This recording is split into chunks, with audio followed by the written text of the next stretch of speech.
But what if, like, as soon as you go live, I just go and Delian says and just start belching? I would How hate upset you. would you be? I mean, I wouldn't be surprised, but I would hate you. Oh. Well, So I guess- just Also, you did do that right as it went live, so Yeah, shame you on also did do that right as it went live. So right as it went. nice. So you're at normal John Eric levels. So you're Yeah. So fine. I just want to confirm real quick for my own thing. Andy is not here right now, correct? He's not here right now. correct. Correct. Hey. He should be here soon, though, The according sweet, to his sweet last post. jelly spoons. All right, and I Okay. will post a couple places and then begin to explain what happened last week, and then probably be interrupted by the arrival of my dinner. So At you know, least you see that coming.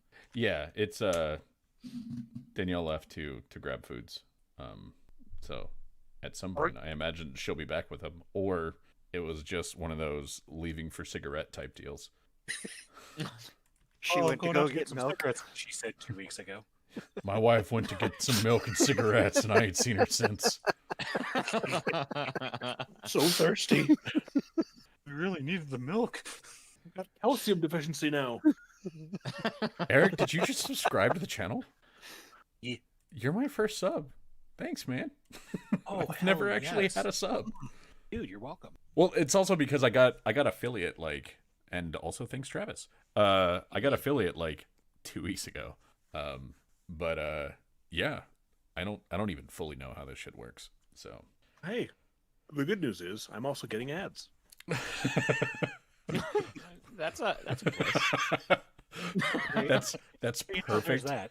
Anyway, Uh, let's race the- to get them demonetized. The only way that the ads would be better if they were for things that were political that I steadfastly did not believe in. Also, thanks, Kevin. Man, thanks, guys. Yeah, no worries. Since I'm one of the Oh, founder subs, I think getting I'm a hype allowed train. at least 2 belches per stream. God, please stop burping on my stream. Save it for your own stream. Wait, we got a hype Travis. train?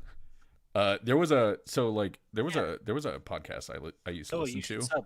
Keep the hype train going. called the Mean Boys, and there was a period of probably 10 shows or so where one of the co-hosts was just constantly belching straight into the mic, and then everybody they kept getting fan mail, and they were like, so everybody says they hate it, but half of the people are saying that it's so funny to keep doing it. It's and the other half of the people just told us straight up, if you keep doing it, we will stop supporting you on Patreon. And I'm gonna be honest, guys, as funny as it is, we really need to pay rent, so I'm gonna stop. He said, and then But it would just be in the middle of a sentence. So he'd be like, so Keith and I were going to the store. I can relate, but I told you I wouldn't, so I won't. Yeah, Starch Bomb not says, do to "Where's John my- what we Where's my we do to you on OnlyFans? Thursday." Man, Ugh. that OnlyFans would be so close to that painting of George Costanza from Seinfeld. With the Magnificent. socks on. The boxer briefs. Yeah. That's... All right, so, well, my slimy yet sentient jelly spoons. Let's do a recap of last how did you week's- manage to make me more uncomfortable? It doesn't take much. I said yet sentient. That's a compliment, I think. I mean, but are they sapient sentience or just sentience? That's not That good. argument is always boring to me. So last week we had sort of a downtime kind of day where Sharut and Lumio under the watchful eye of Ringer got some research done. By watchful eye, I mean Ringer was there and confused at the presence of so many books. Oh no, he wasn't confused. He was bored as fuck. He was just running up and down those halls. Yeah, he was just running from one person to another, going like, "Do you need a coffee? Please give me a task." So they did that, and then Delian and Zaract went with 2 of the House Deneath mercenaries to one of the Arenal, one of the wizards in town, who turned out to be an Arenal wizard, which essentially kind of auto means that they, while they don't specialize in necromancy, they probably have a strong bent towards death magic. And they asked to use her library, and she allowed it, provided that they researched a name for her, that name being Andador Devol from some of her texts. So they were doing that.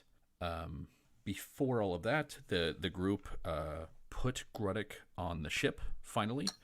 Putting Gruddick on the ship was a task in itself, because they had to do things like, bureaucracy. Fun bureaucracy. There were forms to be signed, people to be bribed, which sort of negated all of the forms. And then there were different people to be bribed. And then finally, some different people to be bribed.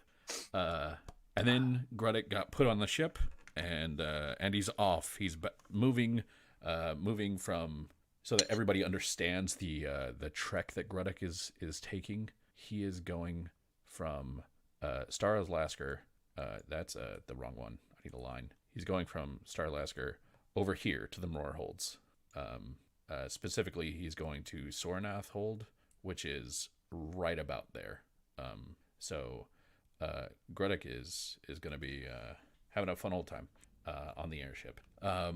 They also, the group also met with Tanaya Irtadian. Tanaya Irtadian is the ambassador of Seer in Starlasker. And they informed her of the continued existence of Heracule, and they also gave her the orders from Prince Orgev that she is to attempt to secure the mine that the town is using, located right there, just a little bit south of New Seer. And so she said she would be leaving on the next rail as fast as she could to get to Rowett over here, and she would secure that order. From there, we had, let's see, was there anything else that happened? Oh, the other thing that happened is that while Dandarin was speaking with his cousin, Murin, he saw he got to witness an interaction between Heracule and Murin, where basically Herrick helped them attain their business, and business has been so bad over the last month that they have not been able to make a payment, which is unacceptable to Mr. Kuehl, and so he allowed them to make a payment out of the generosity in his heart in trade. So they gave him some wands, and I believe that's the majority of what happened. We left in the map on Starlasker with a wagon pulling up next to Delian and Zaract as they got out of the wizard's tower, and the wagon sort of pulls up, the door opens, and from inside they hear, "Shifter, Gnome, get inside." So that's where we left off. Yep. So Shifter, Gnome, what do you do? Zorak is going to turn and just be like, "I'm fairly certain that these are one of your people, or at least likely to be following up on the seeds we've planted, albeit a little aggressively." That doesn't sound like any gnome I've mentioned. Then I guess we'll find out. And Zorak will clamber inside. I will clamber inside. It'll just take me a bit longer. Okay. No, it won't. So the Zaract, you get inside, and what you see is a Kinku. It is a bird person with fairly finely dressed, wearing something that sort of resembles a suit, little cravat, sort of jodhpurs that go down to very tightly grab the calves and leave the kind of exposed feet. The feathers that you see are very neatly preened The hands of this particular being, much like the hands of the driver, are sort of a solid, wrinkly black, and end in slightly pointed claws. Somebody is like really clanking some stuff into the mic. So the two of you climb in, and then Forsidna starts to climb in, and he says, "You were not invited. Back away." And she These are says, my bodyguards. "I do not care. Tell her to move, or she will be moved." I can have her meet at a location. That's preferable. She may follow, if she can keep up. Zrak will nod to Forsidna and try and look as confident as possible in that process. And she will sort of grudgingly step down, and he'll wave a hand and the door will shut. And he says, he just kind of like knocks on the window behind him, or not on the window, but on the wood behind him, and the wagon starts to take off with the horses pulling it through. And you can tell that by the speed that it's pulling, if she's going to keep up with them, she's going to do so at a run. So there's little chance of it. And he kind of leans forward with a cane in front of him and his hands atop it and says, "I've heard the two of you have been asking interesting questions." I suppose that's possible. Well, people were very specific about the descriptions of those who bid them to seek this kind of information. Shifter, female, eyes yellow, hair black-brown, standard size, crossbow, mace, accompanied by gnome, short, mustached, shaven, hair, shaved sides, long without being unruly, dressed dark blacks, purples. I fear I've found those who fit the description. I meant more specifically, depending on the questions, but fair enough. That's a reasonably accurate description. And when you confirm the reasonably accurate, he kind of takes the cane and just taps it twice against the ground, and says, "Just so. Why are you seeking this man?" Well, I'm searching for a associate of mine. Are you? You know him. That's what I said, yeah. You know him then. That's a very strong word. He exists, I assume. He does at that, and his current existence is likely painful. Well, that's neither here nor there to me, but honestly, I need to find said person so I can complete this task that had been given before me for my associate. And what is this person's information, their location, worth to you? Well, I guess if I was given a task, I'd at least try to see it through, to be consistent. Consistency is appreciated in your line of work, I'm sure. But consistency does not tell me a number. Oh, you want it on like a scale? We can start with a scale and work from there. Zrex just has the most satisfied, self-satisfied look. She's like, "Haha, look, it's an asshole like you." Well, yeah, I know how to talk to assholes. So, I would say, it's about a 8. An 8? What? Even- It's just you want it higher? You want it lower? Come on, he's asking the questions. She, what are you, You're new to town, aren't you? Maybe this town. I also fear that this may be a compulsion of his. He does this everywhere. I mean, in addition to the murdering, also the poking and prodding and the just incessant pranks. It's just kind of his thing. Also the murdering. Minus the murdering, yeah. I'll own it. And, one sec. Does an 11 hit you? If you are lacking your dex. If I'm lacking my dex, no, it does not. Okay.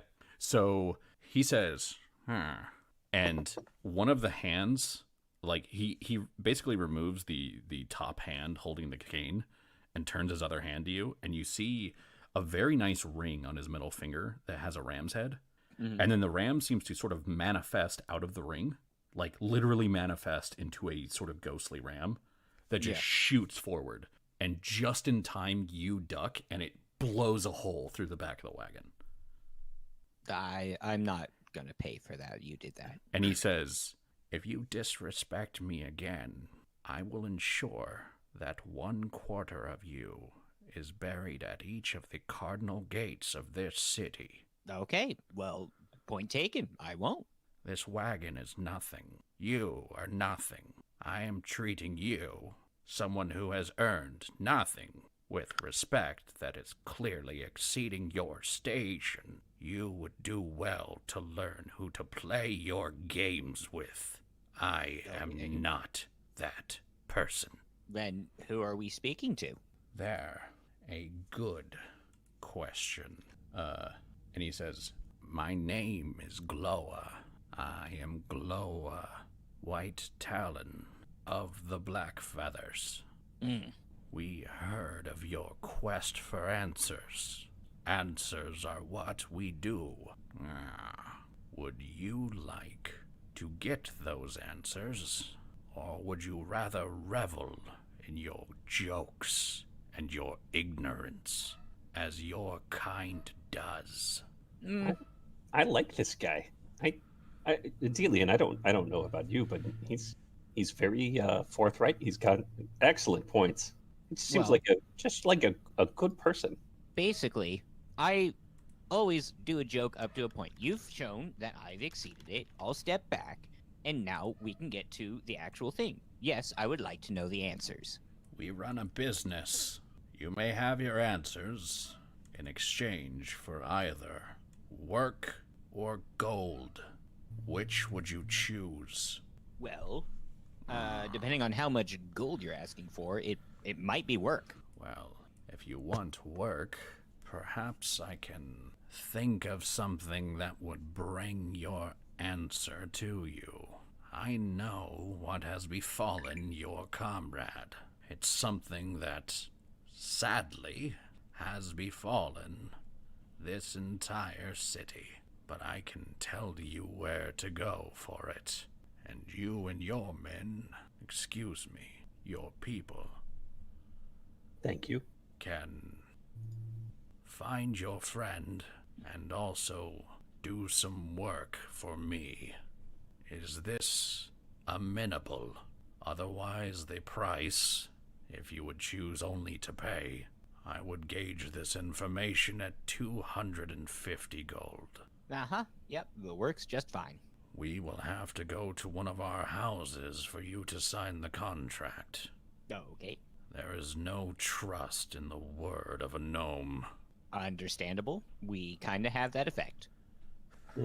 And he Now- he reaches up and taps 3 more times on the door, and you feel the wagon like start to pick up speed a little bit and start making some turns in other places. And while that's going on, I'll jump real quick over to just to see if anything is happening. Over to Dandarin. Dandarin, I believe you just saw Hercule leave, and you also had a little bit of an interaction with Murin afterwards, where he just told you, "Leave this city."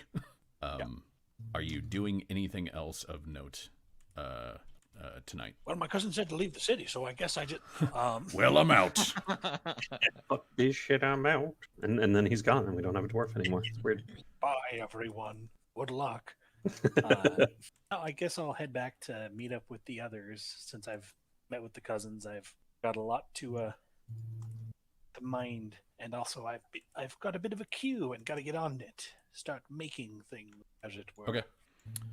Yeah, you can get a couple hours of work in tonight, and that'd be fine. And So I think with the new crafting rules, because it changes the time you roll first, and then it tells you how many days you spend on that project. so what are you trying to make? And So the first thing I'm doing is I'm upgrading my halberd to a masterwork halberd. Okay. And so I the materials are pretty easy to get because it's a not like an exotic weapon or anything. Yeah. So that's a moderate masterwork. I'm making masterwork. It will normally take 4 days. Its base DC is 18, so I literally can't fail it. I'm just rolling to see if I do it faster. Okay. 23. So that is 5 higher than the base DC, which means I do it in 50% of the time. So that'll a be day 2 and a days. half. Well, it's Okay. because it's to the total, because that's the modified, because it's 4 days with masterwork, 3 days normally. So I'm doing it in 2 days. Gotcha. Sounds good. And you can get a basically about a half a day's work in. Sure. Before essentially what happens is you're working in the artificery, and at some point one of the kids will come through, or one of the apprentices will come through, because they're mostly not kids, they're actually mostly adults, and they will come through and they'll just let you know, hey, you can't really be hammering anymore. Murin's went to bed, so you gotta shut it down. Well, all right, then I'll shut her down. And I close down the shop for Eberron so they can get out. That'll learn them. That'll teach them to kick me out of a forge. And then, I'll go meet with I'll see if any of the other party is up at this point. Okay. Though I know that took a substantial amount of time. Cool. Yeah, but you know sort of where they're staying, so you can kind of head that way. You know where they live. I know where they sleep. So yeah, I will then jump to Sharut, Lumio, and Ringer, who basically left the library around like 10, 11 p.m. Were the trio of you looking to do anything else for the night, or were you just kind of tucking in? I'm wondering if there's a pardon me. I'm wondering if there's a spot that we could like get together and speak with some semblance of privacy. Like I know there's the silence at the tavern that we're staying at, but it would be easier if we could actually talk and not be overheard. I mean, there's places that you can go for that sort of thing. Usually your best bet for something like that is going to be at one of the if you can find kind of like a Galanda house that sort of has business rooms or business tables. Sometimes some of the Galanda like taverns will have like basically a business room, and it's like there's not a silence effect on the room. There's a silence effect like on the walls so that sound doesn't pass out. But even then, it's one of those where like this is the standard, and it's still constructed as cheap as we can make it. So there's never an absolutely foolproof anything. If someone has something that is specifically made to get past something like that, it still will. So if you want to be absolutely alone, you take Ringer and Lumio and you go 6 miles out of the city, and then you go in a forest and hope there's no fairies around you. Just knock on all of the wood. Yeah. All right. Well, I guess the Galanda house will work. Okay. Like, I mean, I'm expecting some semblance of privacy, like not to keep the biggest secret in all of Korovar. So, would I happen to know where that is, or is there a black feather station nearby to where I could ask where it is? You could definitely go ask at one of the black feather stations. There's always a black feather station nearby. Oh, so you have a map. Yeah. I do have a map. And they're featured really prominently on the map. It's weird. Oh, they're featured real prominent. Like, yeah, you can always tell where they are on that map. Weird. Well, I'll use the map to go to a black feather station and ask them for directions. Okay. So yeah, you go to the black feather station. It's the same sort of setup. It's except this one isn't on a corner. It's like kind of in the middle of the street. Or in the middle of the block would be better to say. It's not in the middle of the street. It's just on the side of the street. And it has the 2 windows with like, one of them has the step ladder and the other one doesn't. And you climb the little step ladder, and the Kinku that's sitting inside goes, "We've told you before, we will not be paying you. You can make all of your threats, but we do not care of them." Sharut threatening someone? Well, there's precedent for that. He did it once. Wait, and this Kinku says it before you have opened your mouth. Yeah. Chirrut kind of just like raises his eyebrow, like, "Sharut, not threaten. Sharut, not threaten you at all. You mean other goblin?" And the Kinku kind of like shakes their head, and it's kind of it's a weird thing to see the bird kind of shake their head, because when they do, the neck feathers puff out a little bit, and when they speak, they go, "Other goblin," as if you are not all speaking to each other. We of the murder understand how that works. Sharut think you misunderstand. Sharut not from city, from outside city. That would explain the low accent. What you consider low is older than your race. The Pardon. Yes. Older. Was wondering if Sharut could get direction. Well, if you're looking for where your kind dwells, it's a few 100 miles to the southeast. If you leave now, you can make it soon, I think. And there's Very just that's uninviting city. there's that sort of like that blink that doesn't happen in both eyes at the same time. It goes like left, right, and then this.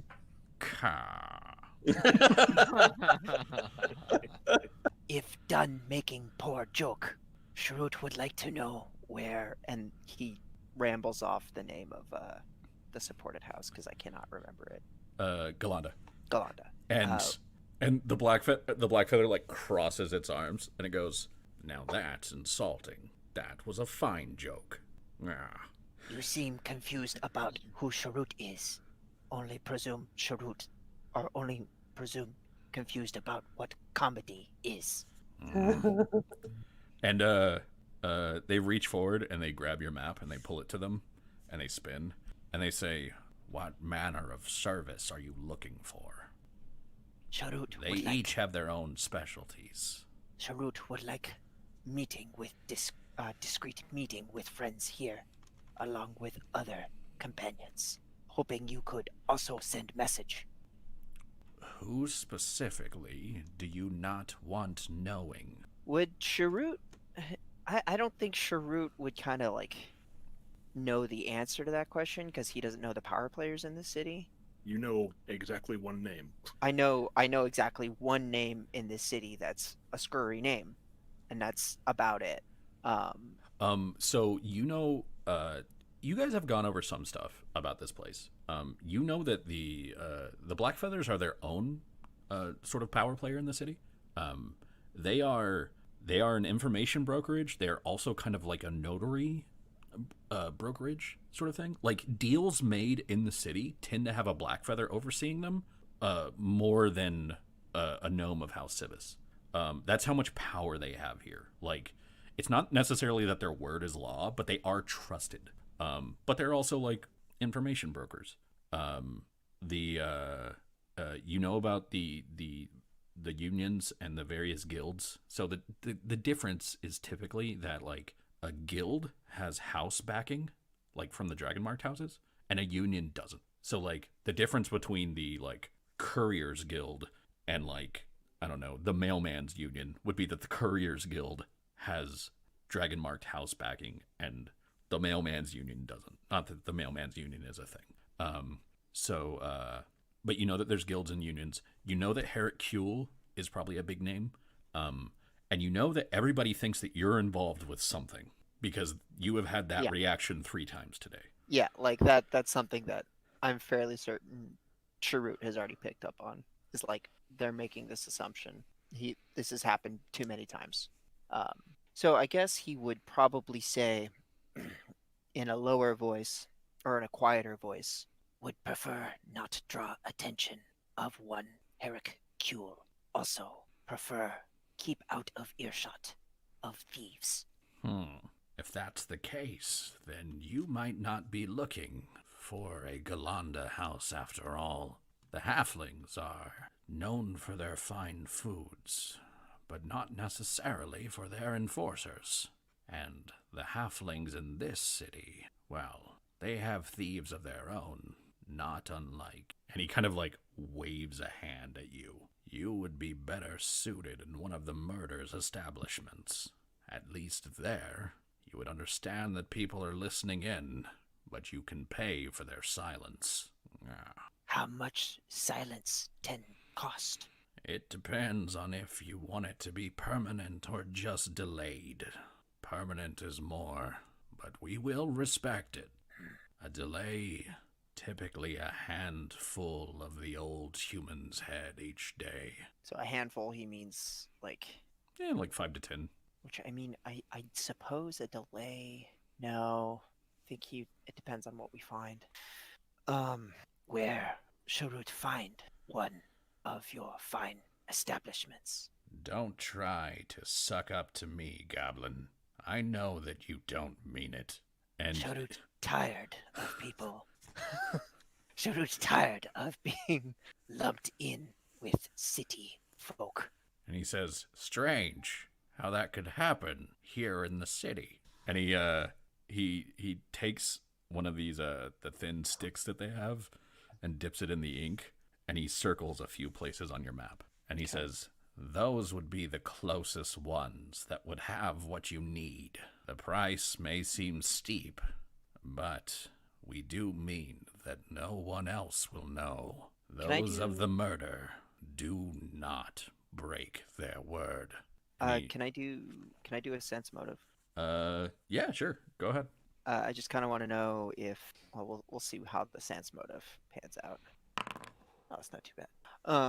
I just kind of want to know if this guy's like pushing me towards a black feather establishment just so the murder can get more coin, or if like what he's saying is actually like legitimate. It's probably safer for me to go under their roof than it is a House Glondon's. Okay. So I will tell you, based on what you just asked, is pushing you towards a black feather establishment, but also he fully believes what he's saying. Okay. Like it's not really either or. Like he's saying you should do this and you should do it for this reason, and at the very least he believes that that is true. Okay. Okay. In that case, Sharut will thank him and ask to send a message to the rest of the party, to one to Dandrin and then another to Dillian and Zeract, and he'll give the locations for them and tell them to meet the rest of the group. I'm just gonna say at the nearest Black Feathers establishment, so nearest where they are. Okay. Yeah. And when you tell him, you're saying for him to deliver that to 2 different places, right? Like one to Dandarin and then one to the other group at the Simple Silence? Yes. Okay. Because that's to Sharut's understanding, that's where they both are, right? Or that as far as you know, yes. Yeah. Okay. Then he will take down your message. Like redip the stick in the ink and take down the message, and then say, "Each of these will be 3 of the old human's head."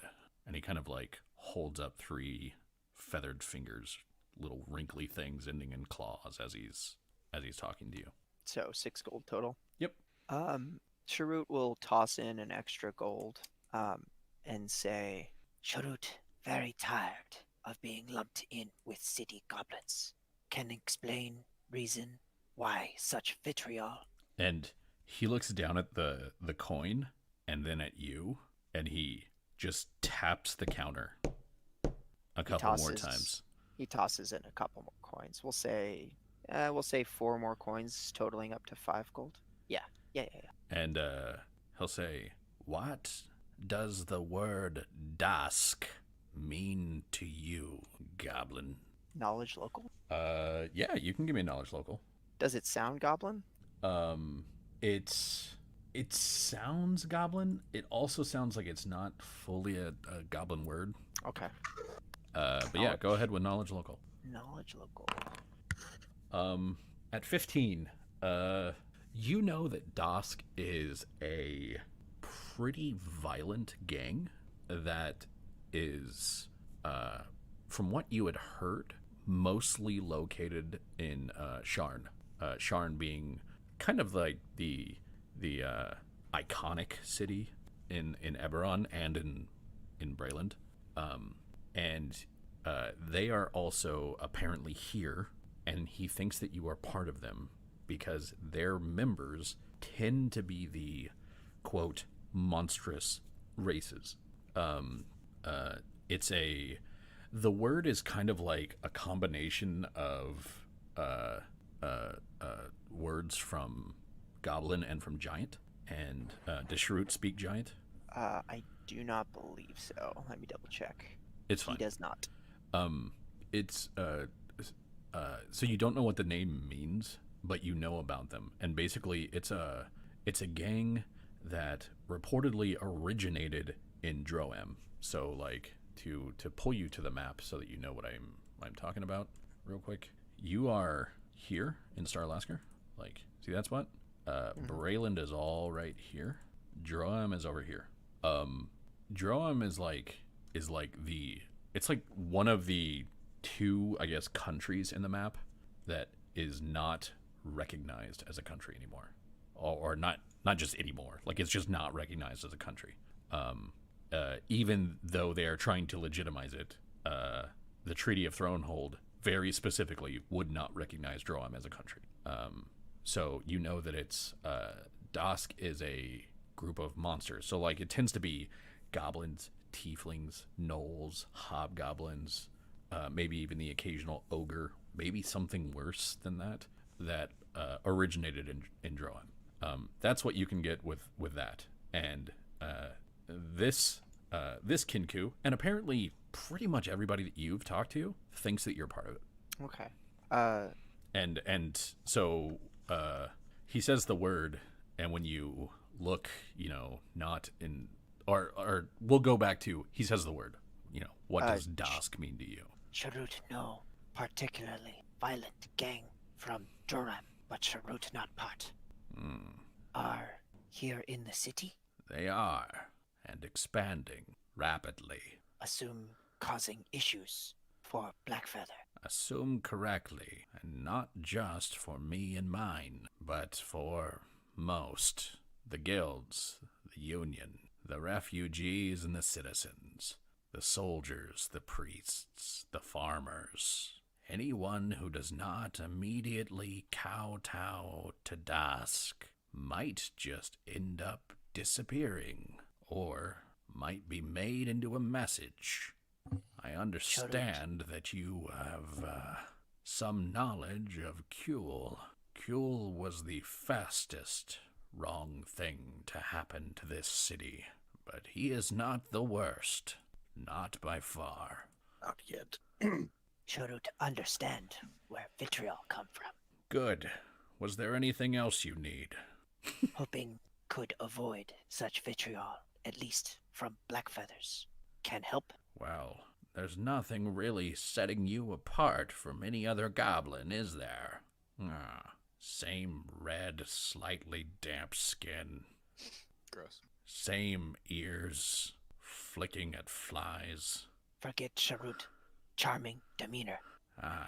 Must be hidden behind the odd accent and the stench. It's at the bottom of the pile. Would hope odd accent enough.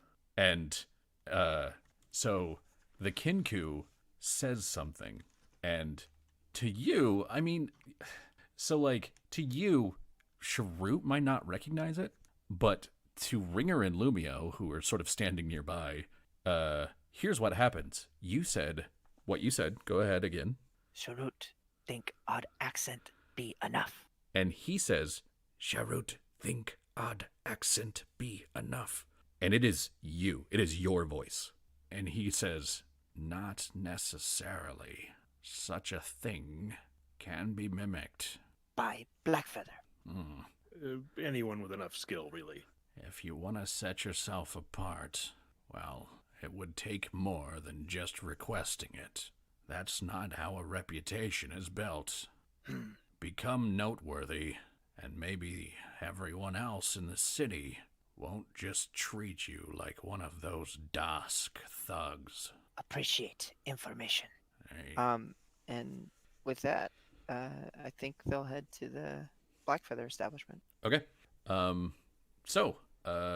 Yeah, I will jump back real quick to feel like the Blackfeathers are the Deckard Canes of this setting. That's what I feel, honestly, in my heart. When I Stay was a like, while and listen. it was like he's giving coaching lessons to this unbeknownst hero.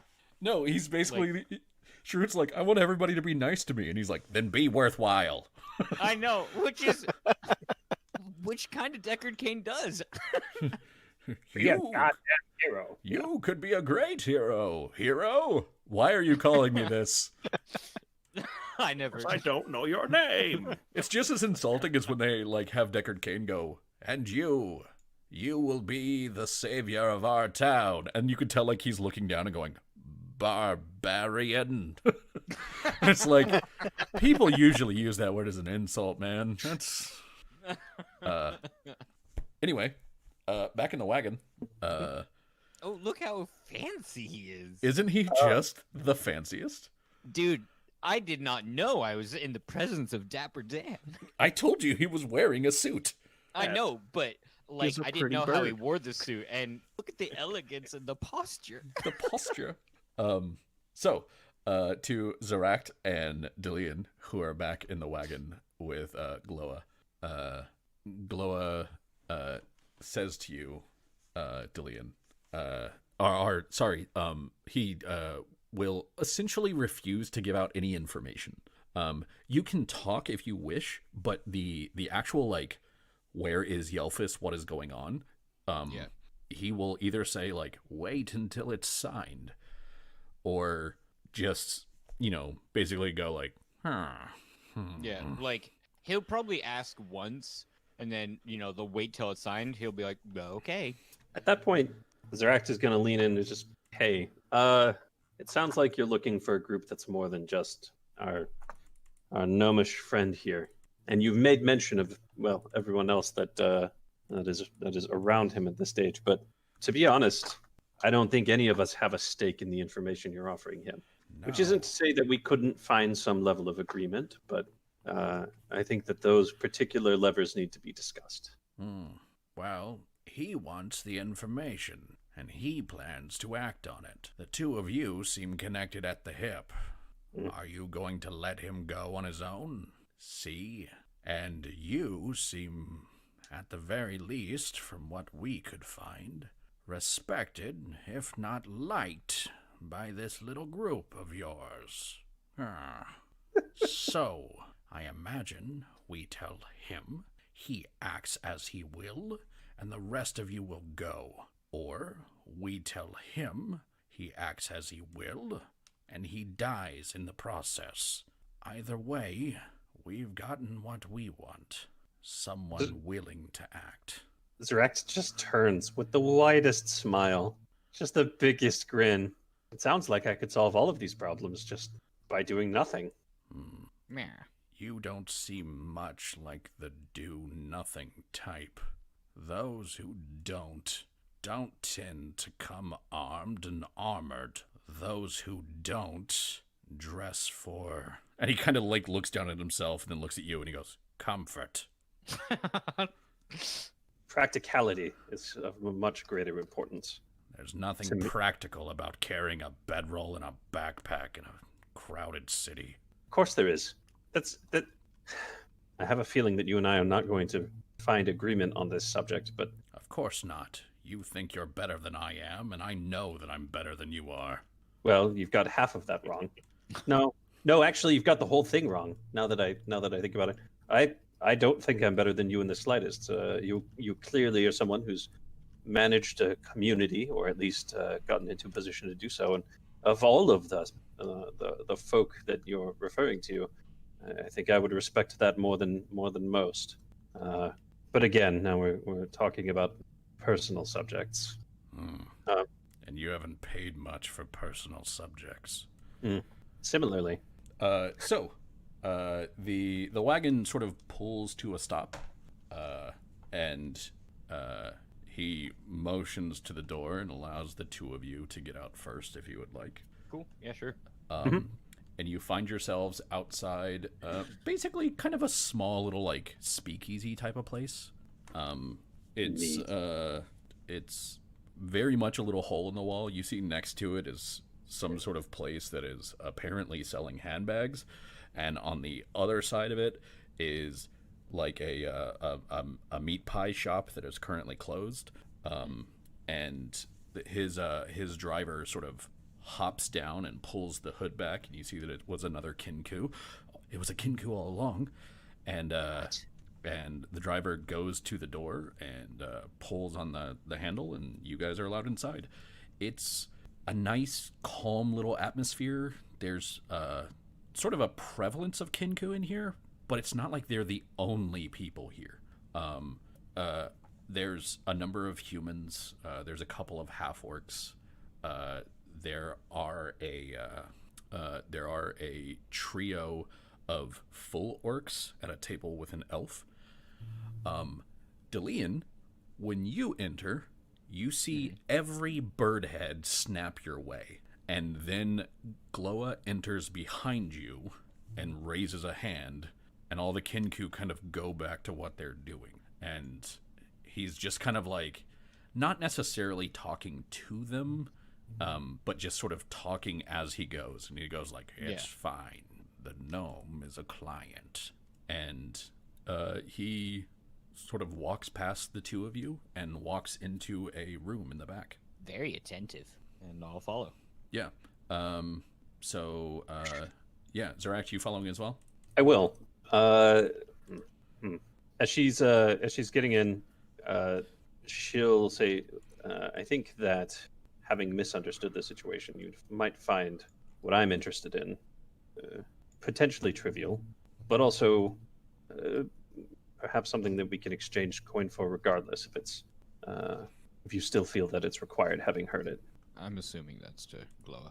Yeah, that's to Gloa. And he says, before any information changes hands, you will either sign or pay. There are no negotiations on this. That's acceptable, but we should discuss the price of the information that I'm interested in. We should. Thanks.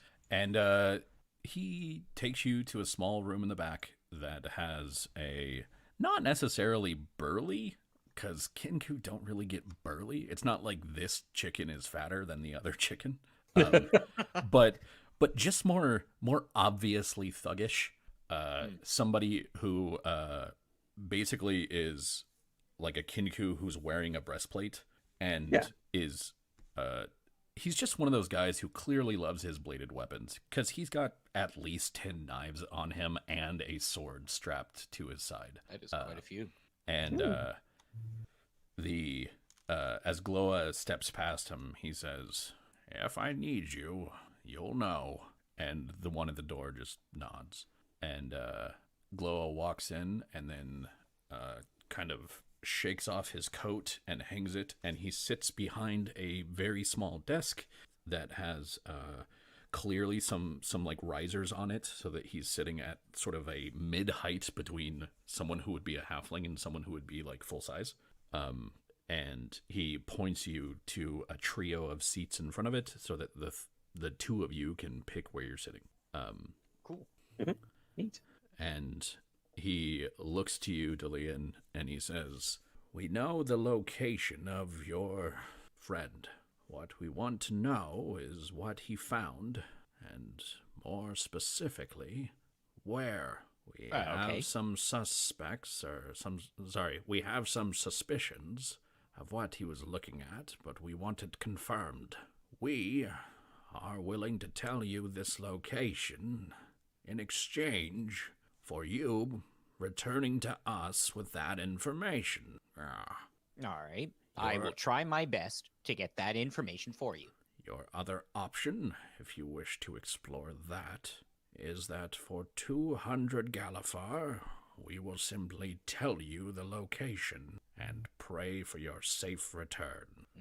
Money's a little tight right now, so I'm more than happy to, you scratch my back, I scratch your feathers. I assumed that this would be the case.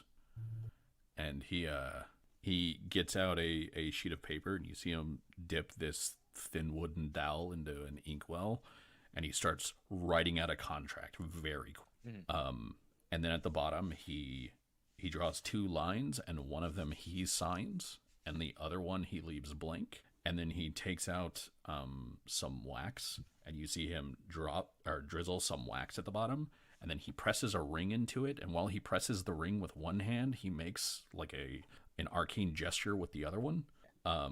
And when he pulls the ring out of it, you see that like it's not just a ring mark, it's also an arcane mark. Oh, cool. And he spins the paper and he slides it to you. And he says, "Your signature, please. No quills." Sure. And he like hands you the dowel and the inkwell. Yep. I'll sign my name in Gnomish. Okay.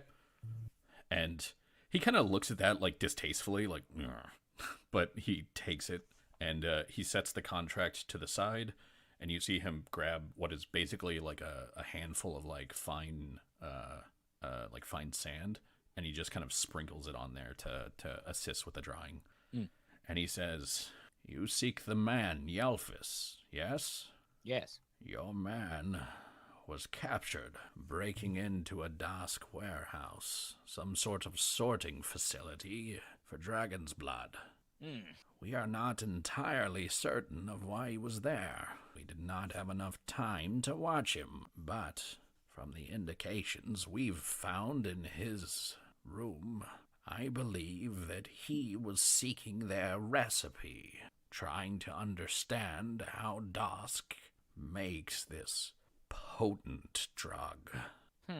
This is something with which they have cornered a very lucrative market, but I also feel that the addiction capabilities of the drug are allowing them to do things that could put certain members of the city at risk, and I will not allow some outside group to put my city at risk. This is our rookery. If we do not control it, no one does." Yeah. Gotta defend the home turf. I understand.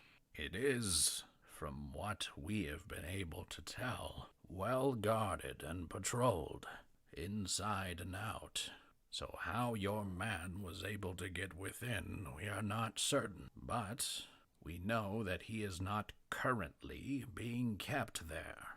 He is currently being kept a district over in one of their, well, places of business, where Dask offers their drugs and also the sins of dromite flesh. And So, the sins of breaking dromite in. flesh could mean multiple things. Yeah. Because Droam offers a particular meat called grist, which reportedly is made with troll. No one can prove that, but it's completely true. So he says, "It will be a risky endeavor for you and your group, assuming they venture with you, to get in there, find Yelphus, and get out alive. But," and he kind of glances at the contract, "that is exactly what you'll be doing." And you just want me to find out why he was there and what he knows? Why he was there, and if he's discovered what they're doing. Oh, okay. If he knows the recipe for the dragon's blood, all the better. But more importantly, if he's found some hint of Dask's plan within the city. That is of utmost importance. Find out why there's... And what do you... Okay, I think I got it. One more thing. While we do not have an exact number of the Dask operatives within that location, and when he says the location, he's speaking of the place where he's being held, not the place where he was captured. While we do not have an exact count, I do know this. Among their number is an ogre, and he is a frightfully large and terrifyingly smart member of his species. I would advise that you avoid him if possible. However, and he grabs the contract and moves some of the sand away, and he begins writing with the dowel again. No, this If- postscript. If he is killed We are prepared to offer you and each member of your crew approximately 500 Galifar. Each? Each. He has been a terrible hassle. It is worth more to have him dead than to deal with the mess that he makes. Okay. You know his name or anything? I do. His name is Krengor. Okay. He is, there may be other ogres. With Dask, there are often other ogres. But, Krengor is recognizable. He bears a harsh scar that has removed most of his left cheek. It gives him a sneer. You would know him at a glance. The other ogres are of no concern. They are too dumb to be viable threats. Krengor is the target, if you choose. And he kind of like motions to the paper, basically indicating that if you sign here, he has to die. Oh, so this is not yet. Like, Yeah. I've signed. This is now a postscript that I also have to sign. Yes. Is So, the only alternative here? Are there no other resolutions? This is Dask. All they understand is violence. There is no alternative solution. I understand that if I sign this, it has to be done. If I just end up doing it, let's say without having signed it, and bring proof, like actual viable proof that I've done the deed, do I still get the reward, or is that a forfeit? If it's something we cannot count upon, we would pay, but less. There is no sense paying full price for a gamble. That's just a bad investment. Totally agree. Yeah, 100% it is. But I just want to make sure that I'm not committing to something that I might be biting off more than I can chew. You know what I'm saying? He does that kind of like off-centered blink where it's like left, right, left, right. And he says, if you sign, 500 for you. And for each of your crew. If you don't, and still it happens, 3. I mean, I think that's not that bad. That's still good. That's more than 0. If you are I just don't excited wanna by be the prospect caught of the tied up. coin, you might as well go for the full price, yes? Yeah, but if I fail somehow, now I'm liable. The solution here, then, would be not to fail. You're right. And how plain and simply you put it makes it all the more amusing. Believe in the you that I believe in. Believe in the you that believes in me that believes in you. He just starts spouting Guys- like, "Be the change that you want to be and see in the world." And you look, well, I don't see how that's relevant. You This is look the to last time I'll use this joke, but he then unzips a zipper. Excuse me, what I want to say. You notice behind the bar in the speakeasy are all just like tons of motivational posters. Yeah, they're really inspiring, you know. Live, Today laugh, is tomorrow's love. yesterday. Love. It's like their chant on holidays. Live, laugh, love. So basically, if you zoom out a little bit, I will show you where he's talking about. He has told you that basically this is the warehouse where they found Yelphus, right there. Oh, sorry, it's not zoomed out yet. So Wait, one sec. Maybe my screen froze for some reason? I think your screen It sure froze did. because I'm doing the you have to look where I click thing. Oh, I assumed that's what you were doing. Yeah, it's super fun. That's how I knew. Yeah, I understand. As a person playing Delian the gnome, I Okay, understand. valid. Yes, more of this. So I love everything that's happening here. So yeah, did you refresh? Yeah, I see Cool. where it is. It's All in right, that corner in the center. Yeah, so he says like this is where they found Yelphus. However, this building right here, the thin one, that's where they're currently keeping him. Okay. So like Yelphus was trying to break into this place, or successfully did, but they have transferred him. Transferred him over to the chunkier one. Yeah. Okay. And so maybe I'm just trying to, tie all these little loose ends up. But Kringor would be found in one of these two locations. He will be in the location where Yelphus is being kept. Give me the paper. I do not know. And he goes, I do not know your particular abilities. Maybe the group of you can take on some hobgoblins and a couple of ogres. Maybe you just phase through walls or have some other artifice behind you. I'm simply hoping for the best and offering options. Grr. I guess Delian will look over at Zarak. What do you think? Sign or no sign? Ultimately, I'm not taking the money anyway, so it's... Well, what's the battle capabilities of the group? I think that if you told them what we were up against, that perhaps it might be feasible to get in there and do the task as required. But I feel like we're putting the cart before the horse. We're committing them to something that really, actually, committing you to something that. Yeah. Well, in that circumstance, I have do what you want. What are the consequences if he doesn't fulfill it? We will ensure that he works until he pays off the debt. Does that then apply to any of the others who might be involved in the excursion? No one else has signed the contract. They may only benefit from it if they assist him in its completion. Zarak shrugs. We're not putting anyone else on the line here, so if you're willing to work... Nah. 300's fine. A weak decision, but I understand it. Work could mean a labor camp for all I know. And he says, he just kind of like clicks his tongue against his beak and goes, yes, it could. Are there alternatives to the funds that you would offer here? Such as what?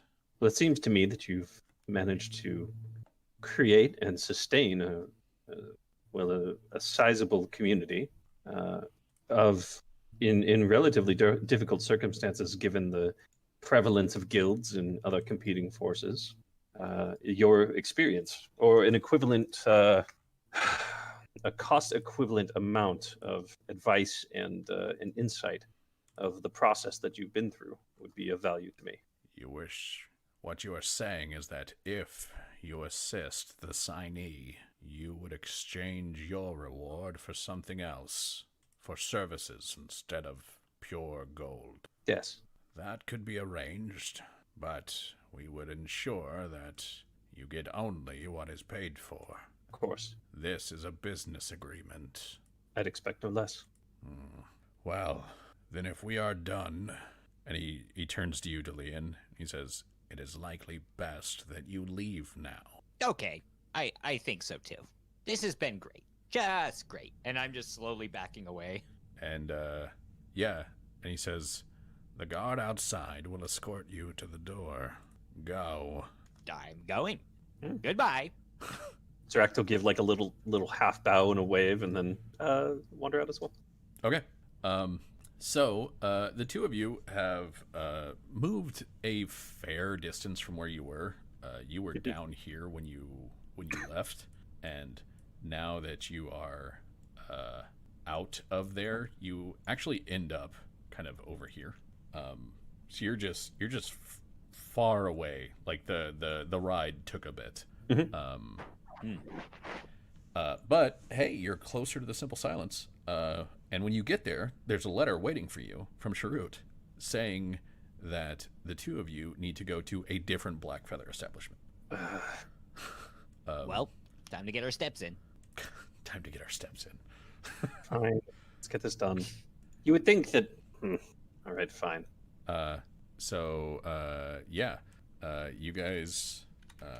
You guys head there. Dandarin,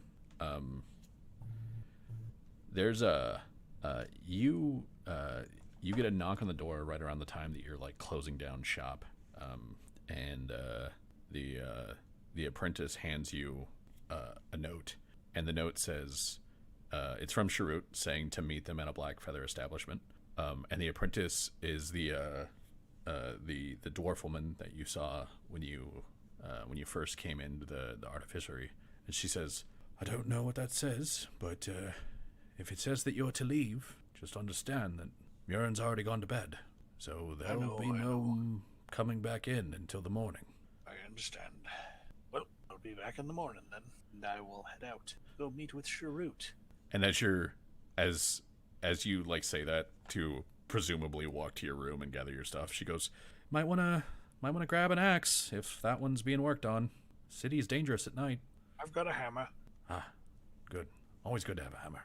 And yeah, so the group of you meet at a lovely, lovely Black Feather Inn called Mother's Unkindness.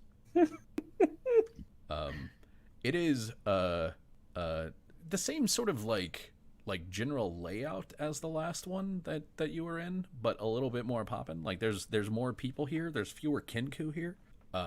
But that same sort of like, this is a very tight bar that's squeezed in between two bigger places. So yeah, when you get there, you see people drinking. There's people that are quietly talking. And it looks like the majority of the Kinku here are not, hanging out. They're mostly working. There's one behind the bar. There's a couple that are handing out drinks, that sort of stuff. Sharut, you get a lot of eyes when you walk in. People are glaring at you. Sharut pays them no mind and heads straight to the bar. And okay, so you head to the bar. Ringer, Lumio. Hold on one sec. Is Lumio here? No, Andy's not here yet. So Ringer, Lumio follows behind Sharut. Are you doing anything of note? Being in this Kinku bar? Well, I'll probably go to a different bartender than Shrewd. Okay. Because I have my own business with them at this point. Yeah, sure. Sharut goes to one, you go to the other. There's only two. And so the one looking up at you has, for the most part, the same sort of coloring that you've seen on all these Kinku, which is usually, they're very, very dark. Though this one has like a slight smattering of sort of like grayish white feathers on their left cheek. And when you walk up, they're cleaning a glass, and they look up to you and they go, "What can I get you?"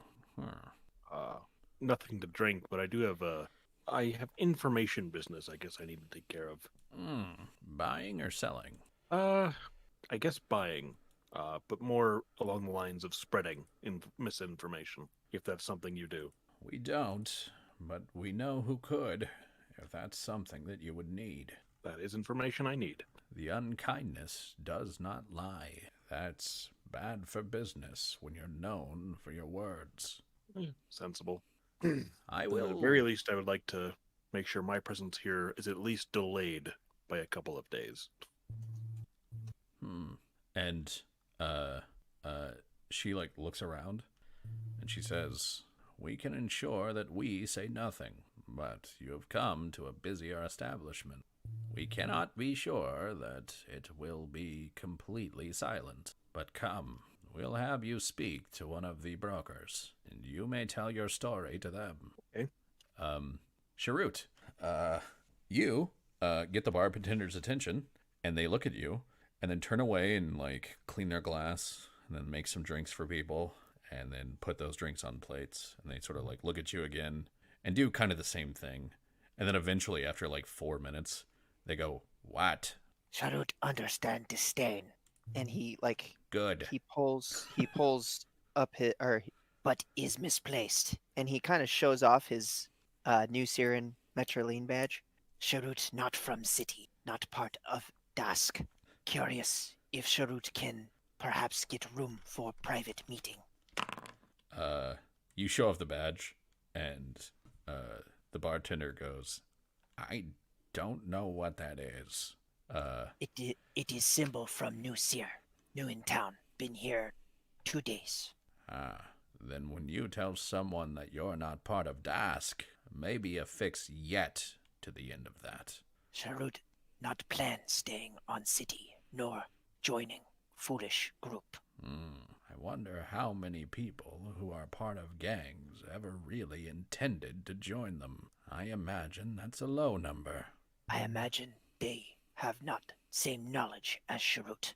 Well, they are Dusk. And you can tell that when she says this, she says it with, like, absolute disdain. It's just this, like, ugh. I mean, it's fair. Yeah.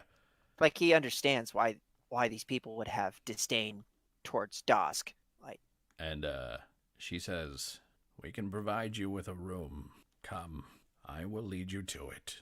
But you will pay for the service, and you will pay up front. Sharut like to know how much cost for information in room. And she clicks her tongue, like as you start to get to the point where you're talking about the money.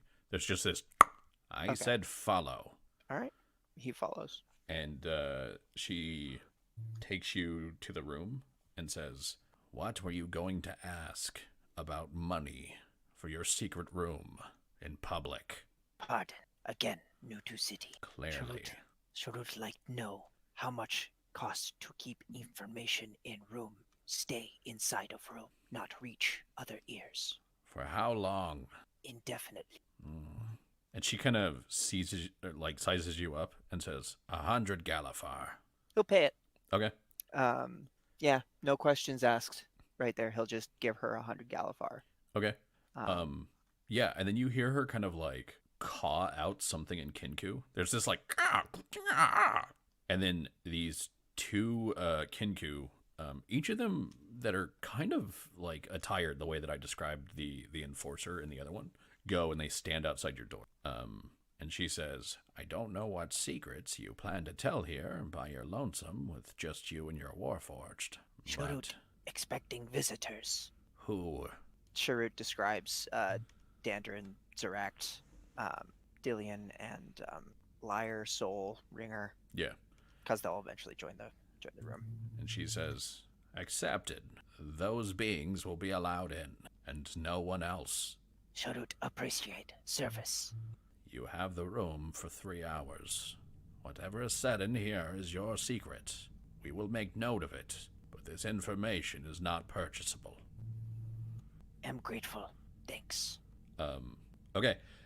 Ringer, your bartender leads you to sort of a different room, and you go up some steps, and you open, or she opens a door, and you go in, and you see a fairly plump-looking Kinku who is currently kind of in the corner of a room with a desk, and you see that she's in the corner of this room, and she's seated on what look to be a pile of these small kind of ovular stones.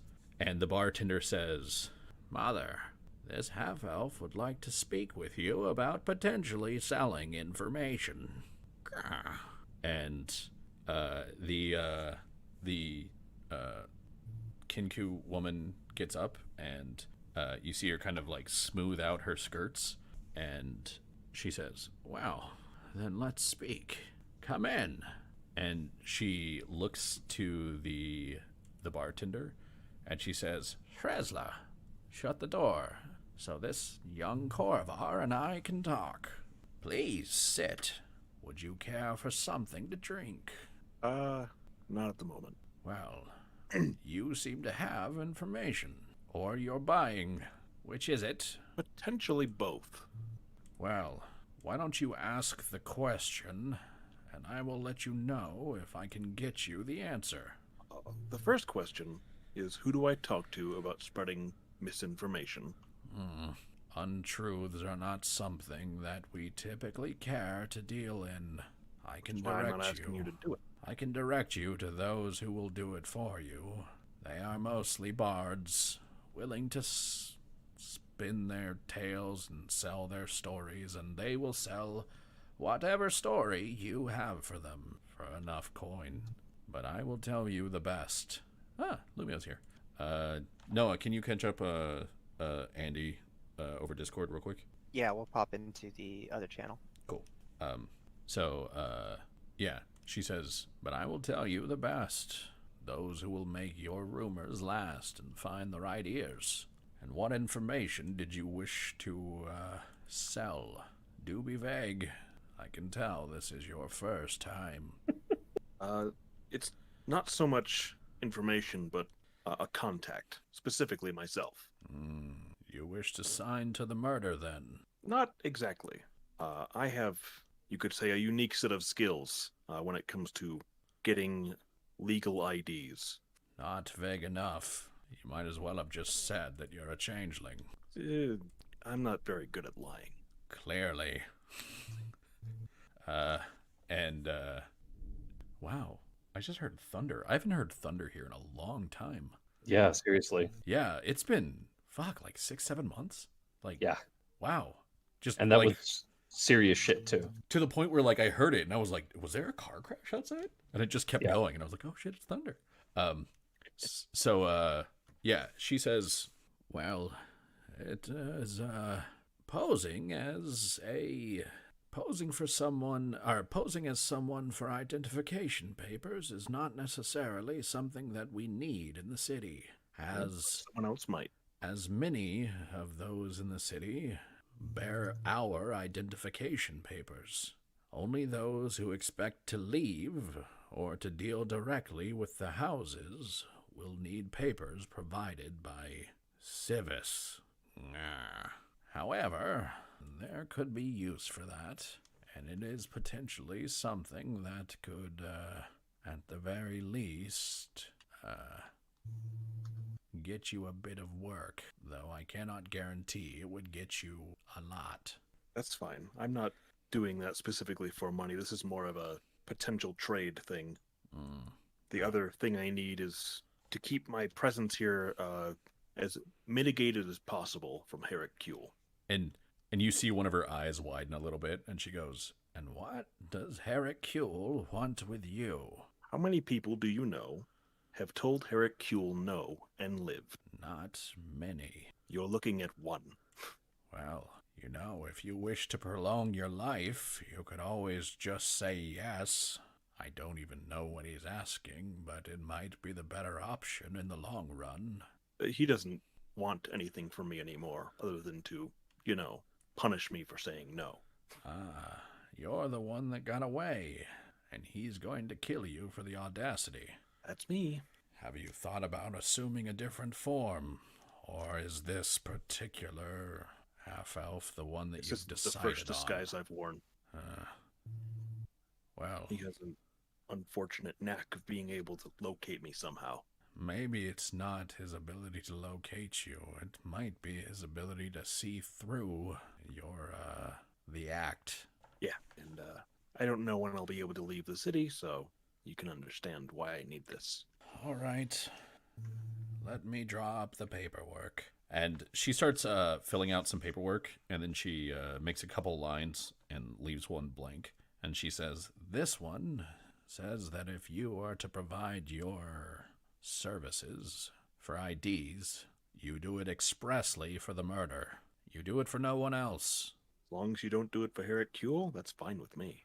We do not work with Herrick Kuehl.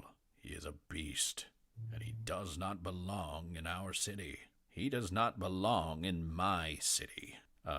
And she spins it and passes that to you. And it's basically like an exclusivity contract. It's saying that if you're going to do this thing, you only do it for them. And that's it. Works for me. It doesn't guarantee work. It just says that literally, like, you are not allowed to do this for anyone else except them, but they will try to find you work and find you people that want it. The next one, she writes up, and she does the same thing, like where she does the underline and sign it. And it says that they will provide you with the information on notable bards who are good at weaving a tale and telling some good rumors that people listen to. And she turns that one and pushes it your way, and she says, for the location of these 3 individuals, the cost will be 20 Galifar. Total, not each. And then she writes up a third one, and she says, with this one, we will do what we can to find out if Kuehl is coming for you and what his plans are. We cannot hide you, as that would reduce your mobility in the city. If you sign up for us to hide you, we will do so, and you will be hidden, but you will not be allowed to walk the street. You seem a free spirit, so this is the best I can offer in that case. This service will cost you 30 Galifar. I mean, that sounds reasonable. I can pay that. I would like to make an addendum. If I'm making any IDs for any jobs going against Heracule, those are free. What do you mean? I mean, I won't charge for those. Oh, you won't charge directly if it's working against him? Yes. And she says, and you wonder why he's after you. Vendettas like already this are after me. expensive. And she looks down and she's like, there's some clear hesitancy to write that. And then she goes and shrugs and just sort of scribbles it out. And it doesn't mention his name specifically. It says in contest with the mourners. Then the service of what name are you giving? Are you giving Saul, Ringer, Liar? What are you giving? He will use Ringer. Okay. And she says, then the service of Ringer shall be considered free and obligatory.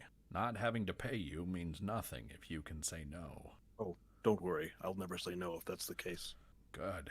Well, if we find anything that will put that vendetta to work, we'll let you know. And she turns and you can sign that one too. And she says, such service will give you quite the discount. And she sets a small purse on the desk and says, Go ahead. if you are needed, you will be called upon. If we have information for you, you will be told. Was there any orders of business otherwise that you wanted to discuss? I'm unfortunately a little out of the loop in regards to what Heracule does here, other than his normal antics of violence, and other than that. I would like any information that could help me at all to find out where he usually stays. Like his turf, I guess. His turf, we know. His abode changes. She takes out a small map of the city. It's the sort of standard Blackfeather map. And she opens the map, and then she stops, and she goes, first, and she reaches out for the purse, and you see her take out a couple of coins, and then she ties the purse again and puts it on the desk. And she points to this southern area on the map, like these right here. Okay, so the shanty towns outside the walls. And she says, the Vathi district historically was where travelers often stayed. Those who could not afford the steeper prices of the more centralized hotels. It was also the location of many of the labor force, tanners, bricklayers, the like. Those whose jobs are needed, but not necessarily high-paying. During the morning, many Sirens, well, those who weren't killed by the blast and found themselves in other towns, moved to Star-Alaska as it's the closest city of size to the Mornland. Many of them have fallen under Kule's sway and are led by him now. They have power enough that he has even managed to start moving them into some of the other districts near the southern wall. While he avoids the Skyport, he is slowly surrounding it. He has operations here, and here.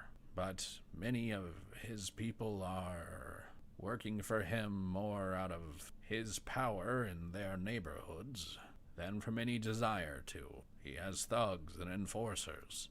He participates in the trade of narcotics that dull the mind and the senses, allow people not to move past their grief, but just to wallow in it. The Vathi district was once a fine place with good people. The war has changed that. Hell, the war changed the name. Too many refugees from Vatharond, and now too many from Seer. That is where Kule plies his trade, on the needy and the desperate, those who have very little left to lose. Were there other questions? Well, my next question was going to be his interest, but you've pretty much covered that. Pretty clear what he wants. His interest is power. The mourners have many people working in the guilds and the unions. We've identified some of them, but not all. It is odd, especially after years of dealing with Dusk, or of years of dealing with the other upstart gangs and ruffians, to find a group that aren't just criminals, but that hold a day job and then do crime on their off hours. Well, it's about what I figured it would be. Right. And from like your knowledge of Kuhl back when he ran the gangs in the Dock District in Metrol, that kind of fits, because the biggest quote gang that he ran was the Stevedores Union back in Metrol. Mhm. So like having a gang that also works for like one of the unions, or having some people that are infiltrating the guilds, is very much what he does. He tends to infiltrate and then sort of like dig away at things from the inside until he controls everything. So she says, well, if that's all, then I believe those who you came in with have grabbed a room downstairs. And I must get back to my eggs. It was a pleasure talking with you, Ringer. I look forward to working with you in the future. I hope this was a long relationship and not a short one. It can be. It depends on your usefulness to the murders. And she kind of like just waves at you to leave the room. And then you see her sort of go back to that small like bundle of blankets and ovular stones, and she hikes up her skirts a little bit and sits back down on her eggs. He'll take a few more coins out of the purse and leave them on the table. Okay. But yeah, she's basically giving you a purse for your contract and your agreement to work. Yep. Cool. So everybody else, you're kind of getting to the place, and we can have the big group scene here. But I think that since it's been about 2 hours, we should probably take a quick break. So let's come back at about 9:15 for the group scene. Cool. Sounds Alright. like a plan. Okay. All right. So Okie dokie. I will grab the "will be right back" and just hover that shit right back over here, and then Just put it right there. actually I might as well just keep it there and just zoom in. We'll be right back to the continent of Corvair. And we never returned it. Andy, I All right, and we're back. So Sharut, Zarakt, and Dandarin, and Ringer, I guess, because you had to go downstairs. Yeah. All of you get to Mother's Unkindness, and based on your description, when you enter, the bartender or one of the bouncers will go like, "Are you Dandarin?" Or like, "Are you are you Zarakt?" And you will all be led to the room. So I'm there too, yeah. Yeah, like you and Zarakt both got the message to go there, and then Dandarin also got the message to go there. Cool. So I just wanted to make sure I was in. So I don't hear Eric.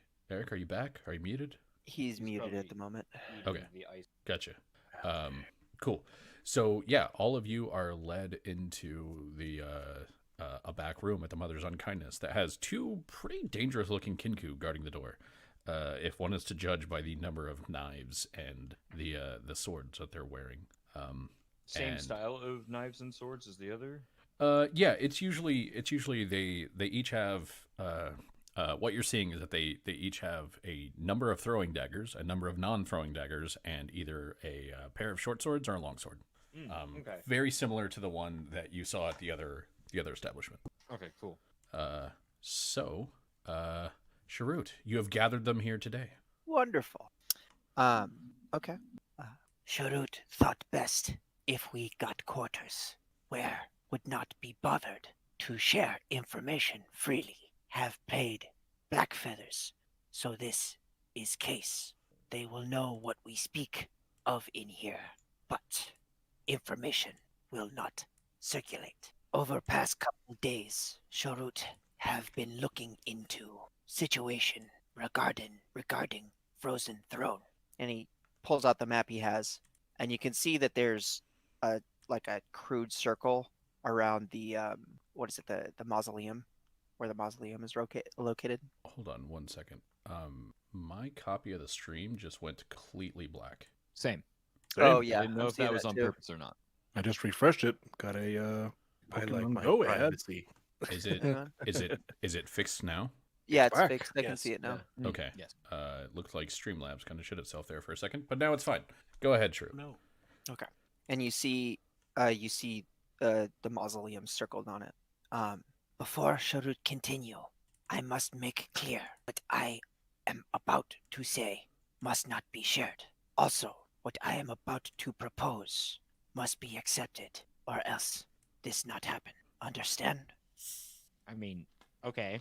Look, Dealey, I realize you're something of an outsider here, but if you're going to be, if you and I are going to be hazarding this particularly troublesome get together, this is a situation you have to deal with. No, it's fine. It's just weird for me to be the first one to agree to it. I think thought the you rest guys of were us all would have chums. Information. It is the first time that Sharut has made this sort of request. Honestly, this is the longest I've heard you speak.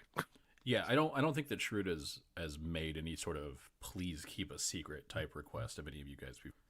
He in has fact, not. in fact, he seems to be very, very big on tell the truth all the time, all the time. Yeah, he has not made this request before. True, So I've been together long enough. You should know that's not a concern. Sharut must be sure before I lay out plan, lay out situation. Okay, now that everyone agree, Sharut can explain further detail.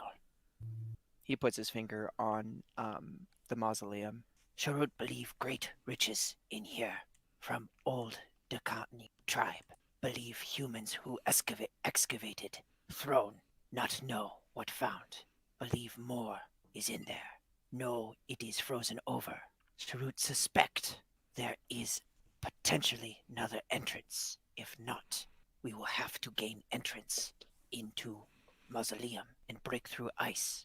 But suspect that task will be difficult. I would like ask your help getting into these caverns, as Sharut suspect that there are great Dakani treasures. Sharut understand would like reward for going into caverns. Sharut cannot promise this, but Sharut can promise that potentially strong artifacts could be of use to our goals. All Sharut request is that at time of demise, you return said artifacts to catch Vorar. What? I can't promise they'll be in the same shape they were, but sure. Sharut doubt you could do anything to destroy artifact of great power, unless I said nothing about destroying it. suggest not tampering with, prefer not tampering with. Your suggestion and preference is noted, and I will take it in. And likely, you are correct. Just depends on what we find. It could be a myriad of things there, as you said yourself. Sharut understand.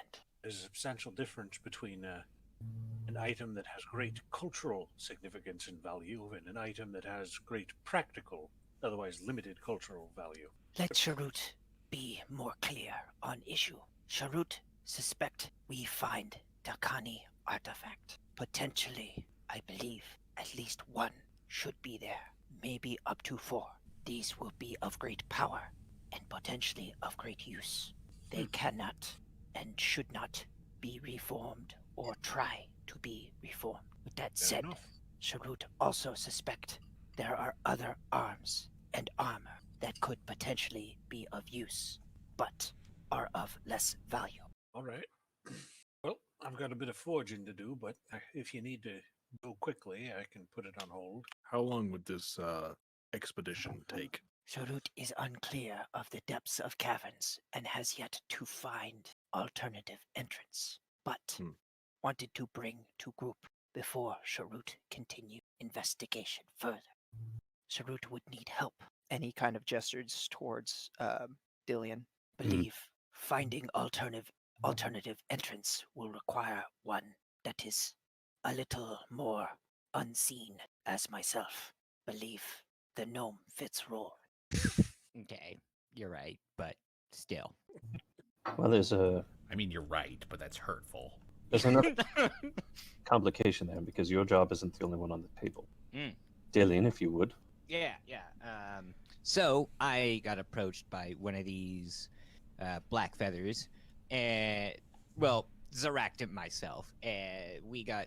There's basically I'm looking for a friend of a friend, and they know where he is. And in order for me to do get that information, I had to either pay a lot of money or do some work for them. And so, obviously, to keep things consistent, I needed to do this job. And so, there's my friend of a friend has been kidnapped, and it's basically that there's this group who's moved in, and kind of there's a turf war going on with the black feathers and the scum and whoever they are. Um, and it's basically that they're making this drug that's very highly addictive, and it's not, it's kind of causing a ruckus. And so my friend of a friend broke into that place trying to, well, I don't know what he's trying to do, but he got captured. He's in a different location. So my job, first and foremost, is to get him out. But in order for that information to not come back and bite me, I need to find out what he was doing there, if he has the recipe for this drug, and then what the group of people are doing here also. And what there's a little side note thing. I decided not to sign it, but it's still a thing on the table. When there's also this ogre who's pretty intelligent and is causing a bit of a ruffle in the feathers, as it were. And they put a hit out on him, more or less a hit. And if we kill him, we each, and I cannot state this enough, each of us gets 300 gold. And that's our job. Well, mine. What is name of organization, has friend? Well, I know where it is on the map. It's Dusk, so that you know. I'm just getting this in. It's dusk. I just checked my notes. Just checking in now with the producer, and it says it's Dusk. And it's dusk. Yeah, I mean he said it, but you just didn't remember. Yeah. Back to you, Ken. Sharut do need better standing with black feathers. Have experienced much resentment, cause many think I part of Dusk. Oh, well, I guess if you essentially rebel against the dusk in this form, that kind of shows you aren't, maybe? Potential. It at least attaches something to your name. Yeah, hey, there's this dusk group of people, but there's this one guy over here, he decided enough is enough sort of thing. There's now a rift where before there wasn't. On the positive side, this seems like it would get us in well with one of the higher-ups in the Black Feathers, should we choose to move ahead with this process. That said, it would be important to identify if these are... What you're essentially looking at is paid murder, and while I know that some of us have no qualms with that, and that's the dagger glance right there. I don't even look. I still want to make sure that this is actually a benefit that we're providing rather than just being paid killers. From Visualize Sharut. this as you not looking, but still giving him still giving her the finger. Yeah.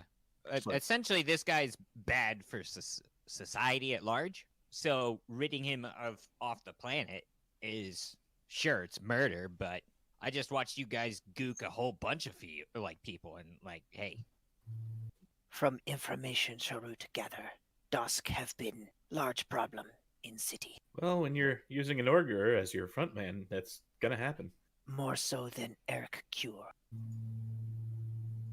I've also gotten some information on him and where he generally hangs out and where his turf is. So we should Well, probably you can track avoid the whole the goop southern thing. side of the city. I also happen to know where he gets some of his equipment. Place he Oh? frequents. He's strong-arming my cousins. Sounds to Sharut. We will be here for a while. I don't know that we'll I be here agree. for a while. We'll have to return at some point, at the very least. But if Ringer's to be believed, and based on what everyone else has been saying, I think you'd be right to take his word for it. He's not someone that we all can take action against it this time and have any chance of succeeding. True. I mean, I agree with that. However, I don't think if we leave, I don't think we can return to New Seer. So you think he'd try it and have you followed? I guarantee he would. I mean, you guys can always like leave out of the west gate and like loop back around or something like that. Yeah, but when has that ever worked? I Yeah. mean, No. Sirac is like, no, but this totally would work. That's how you lose a scent. If That would. do decide to leave before dealing with Cure, does sound viable option, but Sharut would make haste to try and get in to those caverns. Which one of these jobs has a shorter timetable? Which one needs to be done faster? Sounds like one needs to be done faster is Dillion's job. Also Yeah. sound shorter timetable. We have location, we have target, we have objective. Sharut still need information on if tunnels, caverns can be accessed via alternate route. If not, we'll need to secure entrance into catacombs. Very difficult from Sharut's understanding. All right. Well, Question is, do we want to do Dillion's job now or wait? Well, I don't know if my buddy can wait, or my friend of my friend. so your friend needs the help fast, so we should probably work on that. That's the assumption. I don't know how long he's been there. Okay. As that Well, I suppose if your friend's life is on the line, we've got to help. as that sentiment goes around the table, Mm. Sharut pulls out his alchemist kit and immediately gets to work because he hasn't made this check yet today. And we're gonna try and make a bomb. Well, Yay! thank I you, made a God. bomb. You do it. Right, The first time you make a bomb in the game and you make it in an enclosed room with everybody else next to you. Just Hey, like my god. right in front of us. Now I'm gonna do a science. Sharud, what are you doing? Why is that? That's an awful lot of black powder, Sharut. Why are you adding saltpeter, Sharut? No. I This know is what that is. Stop that. Sharut, you know meanwhile, what? Do down it. the street Get at wet. a yogurt shop, Lumio, I can't taste to be this, but it seems like a good idea. He's just like slapping Dandarin's hand away. If mess with this stage, be bad. Stop. That's so. This is bad. Lumio Is wants this where we die? You see him like take what suspiciously looks like a bomb and put it into like a pocket. Shrewd, never do that again. Sharut Stop. need to do every morning. Sorry. Somewhere else, certainly. Somewhere other than here, yes. Is Please do my- that in your own room at the Is- place where we sleep. is It okay. not in front of us. Will not blow up unless Sharut pull fuse. Is okay. You No. have not qualmed any anxiety I have right now. That fuse is held in by a small piece of tape and hope. You realize there are candles in this room, don't you? There are candles on this table. What are you doing? Is there a yogurt shop down the street? I would like to go to that yogurt shop. You don't No eat. reason. I don't care. You just don't want to be next to the bomb. Yeah, that'd be great. I just want to be next to some yogurt. Just picture how suspicious that is. Here's a warforged shoving yogurt into its mouth, obviously can't eat, and then an explosion happens. They'll probably look over at this warforged and go, "Hey, wait a minute." And they're looking at him, and like the Warforged doesn't know how to use a spoon, so he's basically just pouring yogurt into his hands and then shoveling it into I'm very nervous. Don't the- ask why. the mouth that has no like rear exits, so it's just piling out the sides. When he imitates chewing, it just like sprays it everywhere. Yeah, just not the sides, of course. Kind of sounds like a hydraulic press going. He eats yogurt the way other people eat chaw. There's just a lot of spits. God. Okay, well, moving on from this wonderful scene. I've cleaned up the yogurt and I've returned. Don't make it canonical. All right, so Sharut makes a bomb. What are you guys doing? Get Guess the I'm hell just- out of Dodge. I'm fixing everyone's things up, doing my maintenance thing while we get ready to go try and rescue. Are we doing this thing tonight or are we waiting till tomorrow? Think tonight best. Cover darkness. Good. Also, I can't get back to my room right now because they've got hours. So I'm free tonight. Why not? We have a place where we can all stay. I know Nothing. there, and I have a room there, but Nothing Guys more are so relaxing. lovely today. Nothing more relaxing and rejuvenating than battle. What? No, that's not. That's not true. You just made a bomb and you say something like that? That's some, Sharut, Sharut, you are that's some way more real, adrenaline focused than I knew. That's some real Dakani shit right there. Yeah, it is. Sharut, I don't think this Sharut's city's doing excited. you well. We need to get you out of this place. It's Sharut been harming treated you. bad. In the all morning, you 2 wake up. days. In the morning, you wake up, you have your coffee, you crush your enemies. Take nap. Build a bomb. Big bomb. Dude, simple. Bomb life. first, then Helix house. Oh no. Have you been making a bomb every morning? No, I Near just us? got this ability. Like I just got it. Okay. We'll need for rescue. We'll do good. So, this may affect whether you guys choose to do this now or not. But just to see, because like I said, it is late-ish. It is like midnight or so. Everybody has been up since early this morning. Please give me fortitude saves. If you have a bonus against fatigue, please add that bonus. Well, let me tell you, that's something I don't have. I don't have that. Nope. Sharut's too tired. Sure, it's like, let's go. Maybe not. Man, this bomb making really gets Shrewd. Nothing more refreshing Poor, than bad. poor wagon is very tired. Oh, poor wagon. After a long day of committing war crimes and breaking the Geneva. Why am I hovering over war crimes? All right. Why would you not? So, Zeract and Ringer, the two of you are probably okay to go today. Everybody's okay to go today. The people that got less than a 10, you're just fatigued. So fatigued is a -2 to Dex and a -2 to Strength, basically until you rest. Ugh. Let's not do that. I can wait another day, honestly. Okay, it's Yeah. up to you if you wait or not. Like you were saying to Sharut, like there might be a timetable here. But if you go in now, you're going in fatigued. Yeah. You know, a lot of my friends ended up dead because they tried to do a job tired. I don't want to do that. You suggest wait till morning? Morning or morning. At least let's get some sleep. We'll all feel a bit better. Maybe we won't all be making bombs. You know, things just might be better. Yeah, just take a cat nap, see how you feel. Bomb should last till then. This is fine. Oh, what? It should last till then. That's what you like your bomb maker to say. Oh, I love this character. It should be stable until then. Excuse me? What's the half-life and the stability of your explosives? Indeterminate. This is the first one I've made. We'll see. Sharut's bombs do as Sharut's bombs will. It is the will of the bomb. Why are the bombs Doctor Doom? Doom toots as he pleases. I need to move my room. I need to move further away. I didn't realize this day would come, but here it is.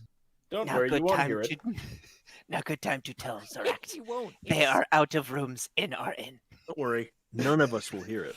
None of us will hear the death that swiftly comes for us. It's gonna be over. You're gonna wake up half your body missing. You'll know what blame. Like, I know Delian would say, no, my backstory, it's incomplete, but no one would hear it, and nothing would come out. What we actually get is a little blurble from the puddle that used to be Delian. What do you think exploded, Delian? Okay.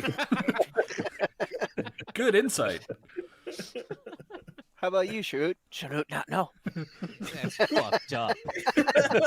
Sharut survives his own bomb. He's at the epicenter. Maybe Delian should invest in evasion. I hate all of this. All right, so you guys go back to the simple silence to sleep. Yep. Okay. Yes. Yeah. When you guys get back to the simple silence, there's a pair of people waiting outside. It's Boween and Forsidna, and they basically rush to use their act and go like, Forsidna saying, I thought you were silent on purpose because we're in the simple silence. It's just no, we're saying no, Forsidna's they're waiting just outside. nothing. They're waiting outside. Uh, So they rush to you, and Forsidna goes, if you do not treat our contract with the same level of respect that we do, we may need to nullify it. I am letting you know this now. I understand your concerns, and you're not the only one who believes that that was a stupid thing to do, but also a necessary one. There's got to be a better way for us to manage this in situations like this, and if you have thoughts on it, I'm more than open to hearing them. I have no interest in compromising our agreement any more than already has been. But I you would have have made a bothered- contract with us, and yet you eschewed our protection. There must be enough respect for the contract that you actually attempt to stay within our protection, if that is what you are attempting to do. Should we die in service, then we die in service. But should you die away from us, this makes the house look bad. I understand. You're not you're not incorrect to chide me here. This was a situation that I believed would not have been handled ideally if the individual that we went with, I don't believe would have allowed you to come with. Likely And not. unfortunately, I cannot leave Dillian's side. Very well. We will post one of us outside the door and one of us within it, and we will speak again in the morning if you have additional orders. Of course. We may need to go over some thoughts and plans with you anyway. There are other events unfolding, and I value your insights and your skills. I will offer what insights are covered with the contract, but the tactical capabilities of the house are part of their own branch. I cannot serve you as both a war master and a bodyguard at the same time. Do you have a local branch by chance? We might have something here. We should, given the size of the city. But how good they are, I do not know. I have not personally been to Star Alaska before. Fair. I came to Nusia by way of a long road. From the Perhaps that's something we'll look at. Perhaps. But yeah, and then basically Bowin and Forsidna will follow you up, and like one of them will stand in the door, one of them will stand outside the door, and at some point they'll like either they'll switch or they'll rotate in the third one. So cool. Unless anybody has anything that would say otherwise, everybody get some sleep. Sure doing that. Yeah, you guys get some sleep. You're rested. You wake up in the morning. You're still alive. You can't hear anything. That's weird. And you realize where you are. Okay, that makes sense. Yeah. So, what would the group like to do today? Probably gonna need to buy this. I mean, I'm pretty sure, like, gonna go break out Dillian's friend, right? Probably like get some information on the place that's current. Yeah, scout it out. Okay. Sounds good.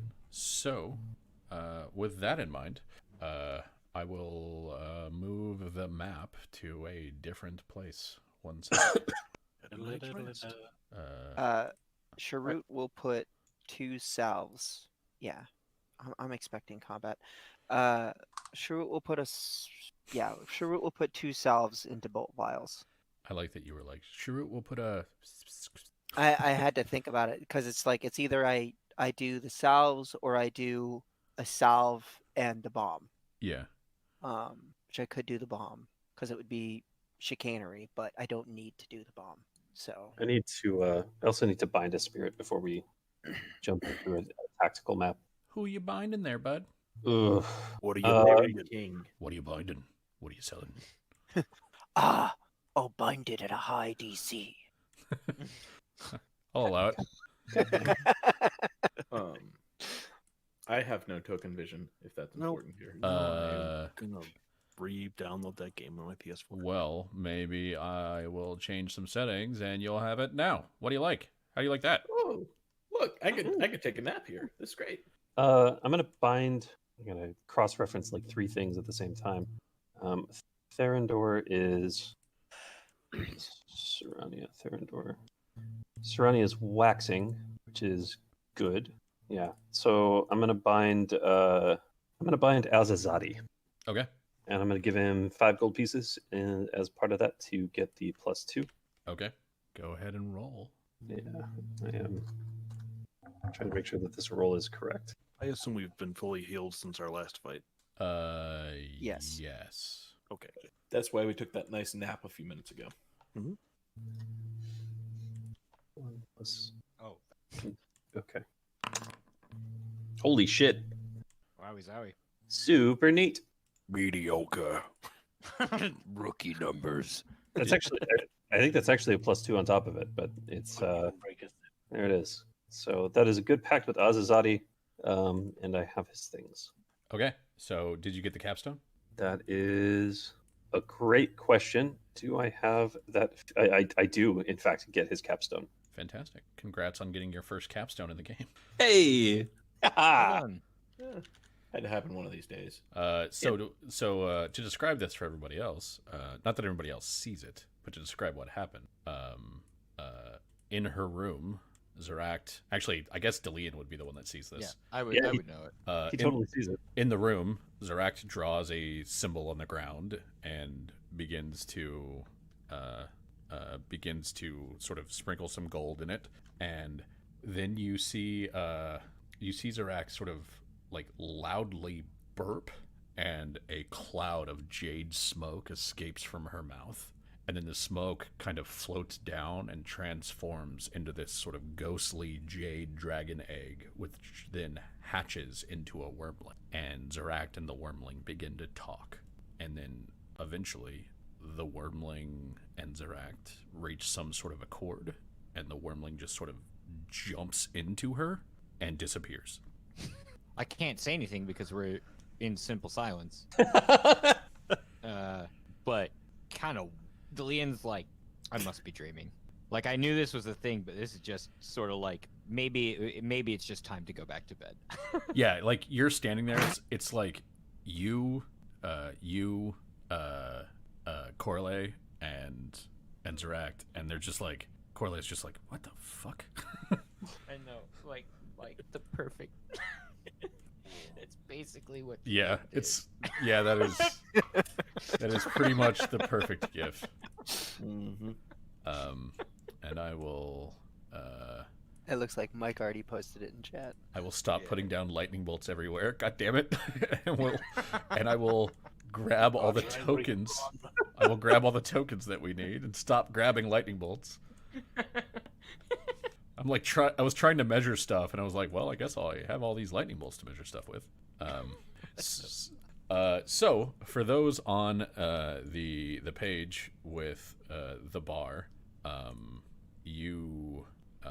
what you basically have is the bar right there, and then you have the street, and then you have kind of a building right here, and then another building right there, and you also have some buildings basically anywhere where there's these sort of red rectangular things that go off the map. Are buildings?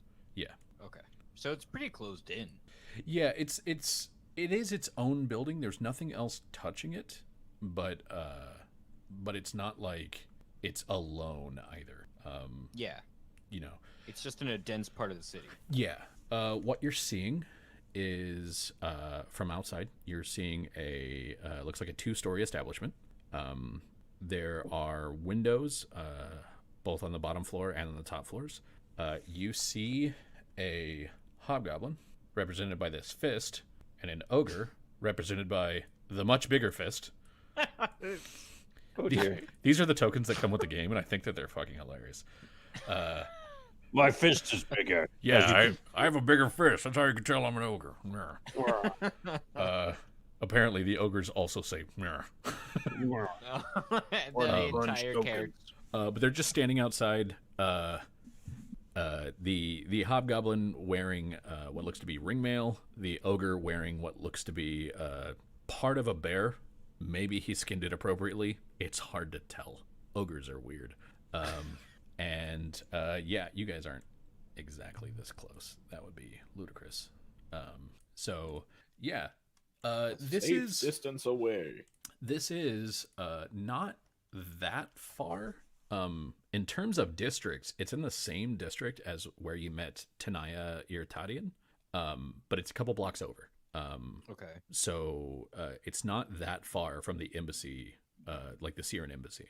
The building looks to be stone.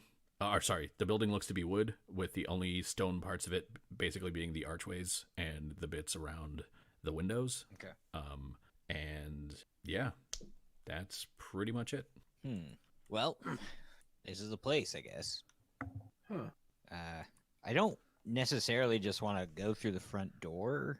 I mean, we could, but That sounds like a plan B. that sounds definitely like a plan B. So I suggest that we maybe do a perimeter check and then find if there's an ulterior method of entry. Like, I don't know what's lying on the inside, so that's a risky play, but it also might be the safest. Sharut agree with this course of action. Subtlety. It's not my strong suit, I'm afraid. Yeah, kind of the same, unfortunately. Says the changeling. It's so weird. What is your whole race's thing? Well, we're kind of spies. Why? Well, we can shapeshift. Oh, so you're like a good spy? No, not me. No, sir. Stick out like a I'm- sore thumb in a crowd.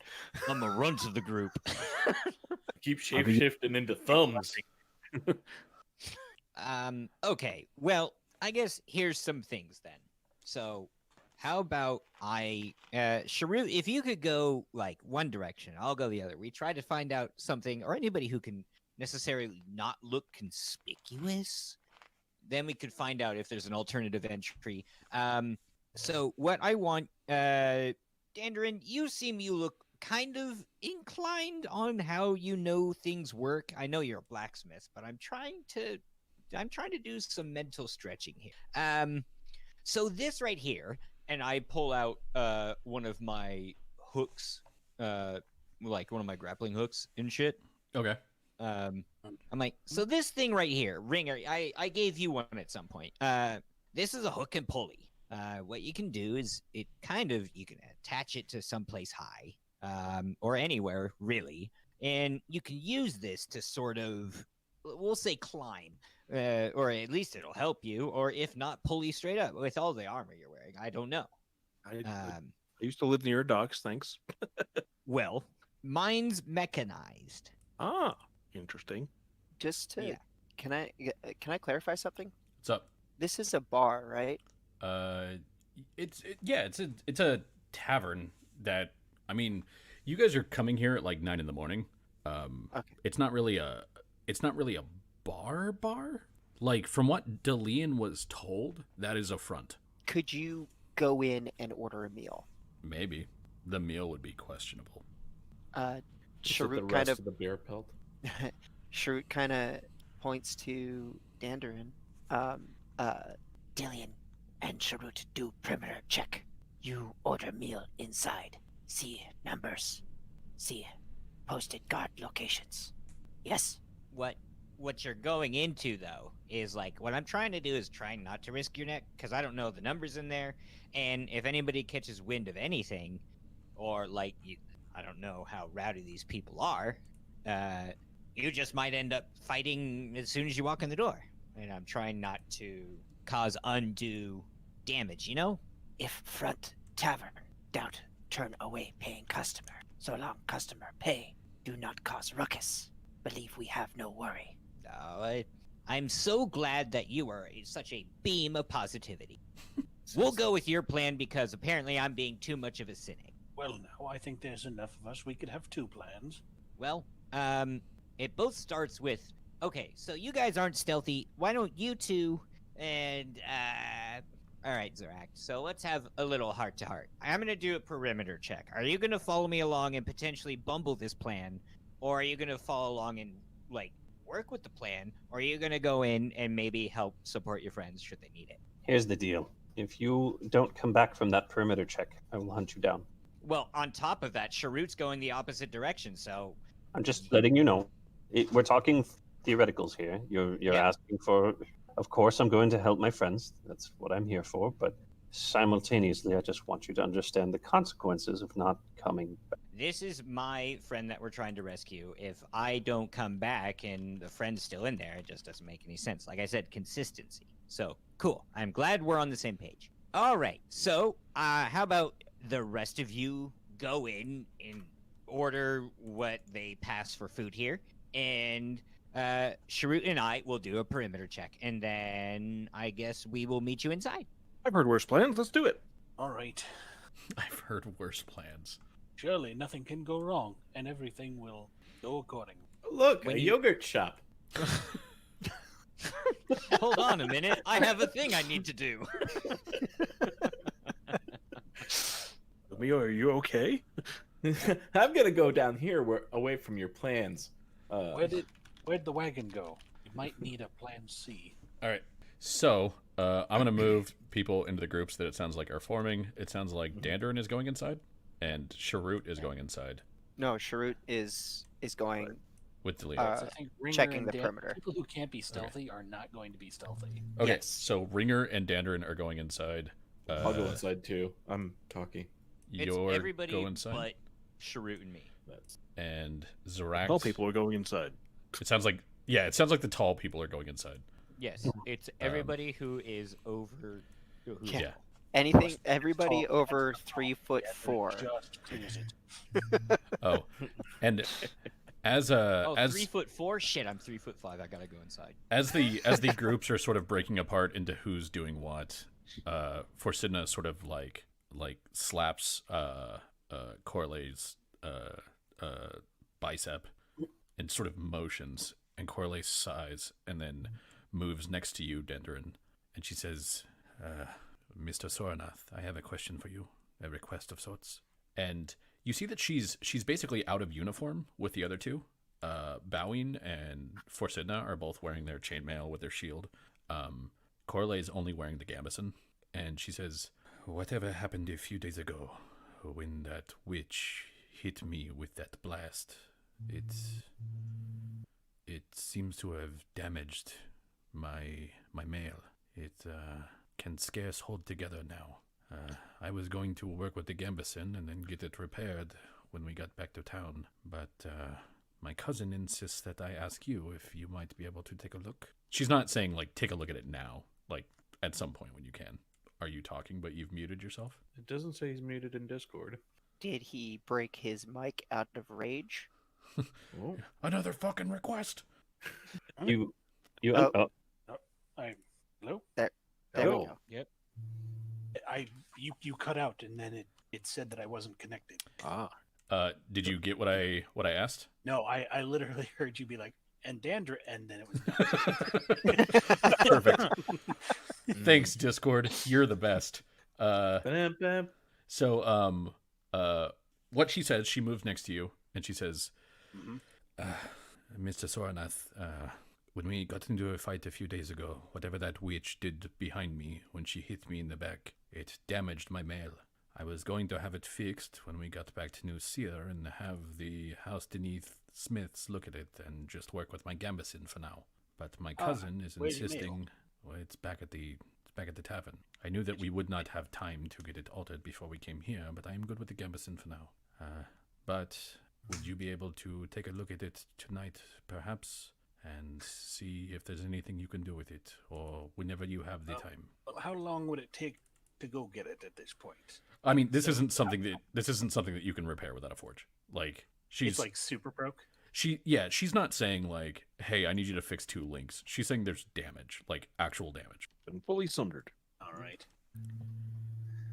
I can take a look. All right, I will bring it to you tonight when we are done with these. And then she kind of like moves back to her place near Zarak. So I'm gonna start with inside group, and inside group. What are you doing? Going in and ordering food and letting the robot talk. You all die. Damn it! Wow. I know we should have let the Pacha talk. It was so quick.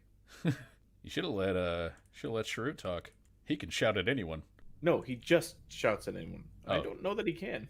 That's all he does. Also, I speak Goblin. If that becomes at any point necessary. But I will start with Common because that's the common thing to do when you live in a city.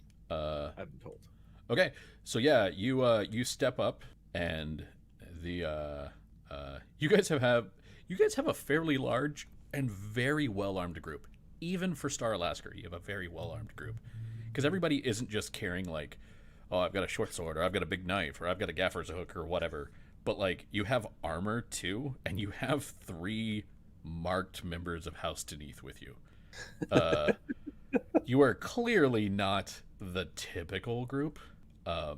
And the ogre holds up a hand, and the hobgoblin will step forward, and he says, "Which among you is the speaker?"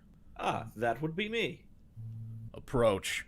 And he moves in front of you. This hobgoblin looks like a fairly typical member of his species. Skin is kind of like gray brown. He's got the two little tusks that jut up. They're nowhere near the size of like orc tusks. They're just little bitty like canines that pop up. He's got those sort of typical hobgoblin sideburns that he has kind of carefully coiffed until they curl a little bit. And you can tell that he is standing in such a way as to make himself look as imposing as possible, because he sort of crosses his arms over his chest, and his arms are completely bare, but he's wearing like a breastplate. And he says, "Who are you? Who are you? Who is your group? And what do they want?" We're some travelers. To put it bluntly, we've secured a couple of trade caravans here and there, and we're a little bit far from our home. We were just looking for a place to grab some early morning food and prepare ourselves for another trip. And you heard that you should come to the Tail. I had not even heard the name of this place. The Tail? This is the Manticore's Tail. Oh, fascinating name. Those things are quite fierce. Serves as a name of some strength. It does. Do you serve food this early in the day? We could make Or are you something. primarily evening set? That would be excellent. We have coin. We were paid recently, and this seemed the easiest place along our route. Heading towards the edge of the city at some point today, meeting up with caravans, and on we go. And he kind of like, he looks at you, and he leans over to look at the group behind you, and he says, "Why do you serve them?" Oh, I do not. I am, at this point, quite free to go about my own.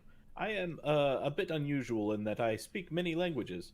And I speak a little Goblin. He says in Goblin. I speak also some Dwarf, and some things that make it just easier to converse with all. And he kind of shrugs towards Zeract, without saying anything directly. Zarek looks sour. This is not unusual. A trained Warforged diplomat is wasted among the rabble behind you. It ensures we get paid correctly, which is always beneficial. Correctly. But is it enough? It could be more. Hard to say, but it keeps us moving around, which for some of these is beneficial rather than laying down roots. I'll let you in. Watch yourselves. Oh, we shall see to that. And if we do not, I will be the first to escort us away. I keep a level head, as it were. If you do not, there won't be an escort. And nods towards the ogre and says, turns back and says, "We have secured a place for breakfast. Let us be quick about it. We are needed elsewhere." Finally, I'm starving. Yeah. We better have bacon. And you guys get in, and even though it's pretty early in the morning, it looks like there's a good number of people in this place. The people that you see, though, are, for the most part, basically just sleeping where they are. Some of them are on the floor, some of them are on the tables, some of them are leaned up against the bar. Some of them are sort of like drunk sleeping, where they're sort of like every now and then they wake up and they take a sip of their beer. Some of them are definitely sick sleeping, where they are literally sleeping in like pools or puddles of their own sick. this is the kind of bar where people drink until they pass out, and then they occasionally wake up to take another couple drinks. Huh. Oh God, they're appearing everywhere. Probably doesn't So come up enough outnumbered. regulars as it has a residence. Look at this is a target-rich environment, boys. Gonna go Bert. But yeah, Sharut should have made more bombs. You're not wrong. you see a hobgoblin behind the bar, basically occasionally filling in the cups that people offer to her to fill. You see another one that's kind of working as like a bar back, in that he is occasionally venturing out and actually, grabbing a couple of bottles or a couple of cups or whatever, and then bringing it back. So they are actually running some semblance of a bar here. I'll get a generalized breakfast order from the crew and take it to the bar. Also, we should probably take a larger table. The one over here appears to be clearer. Yeah, I wasn't moving the women to that table. I was just sort of moving them out. But they will sort of sit like this. They'll grab a couple of chairs from a nearby table, and yeah. And eventually, the guy who's posing as the barback will walk out and say, "What do you want here?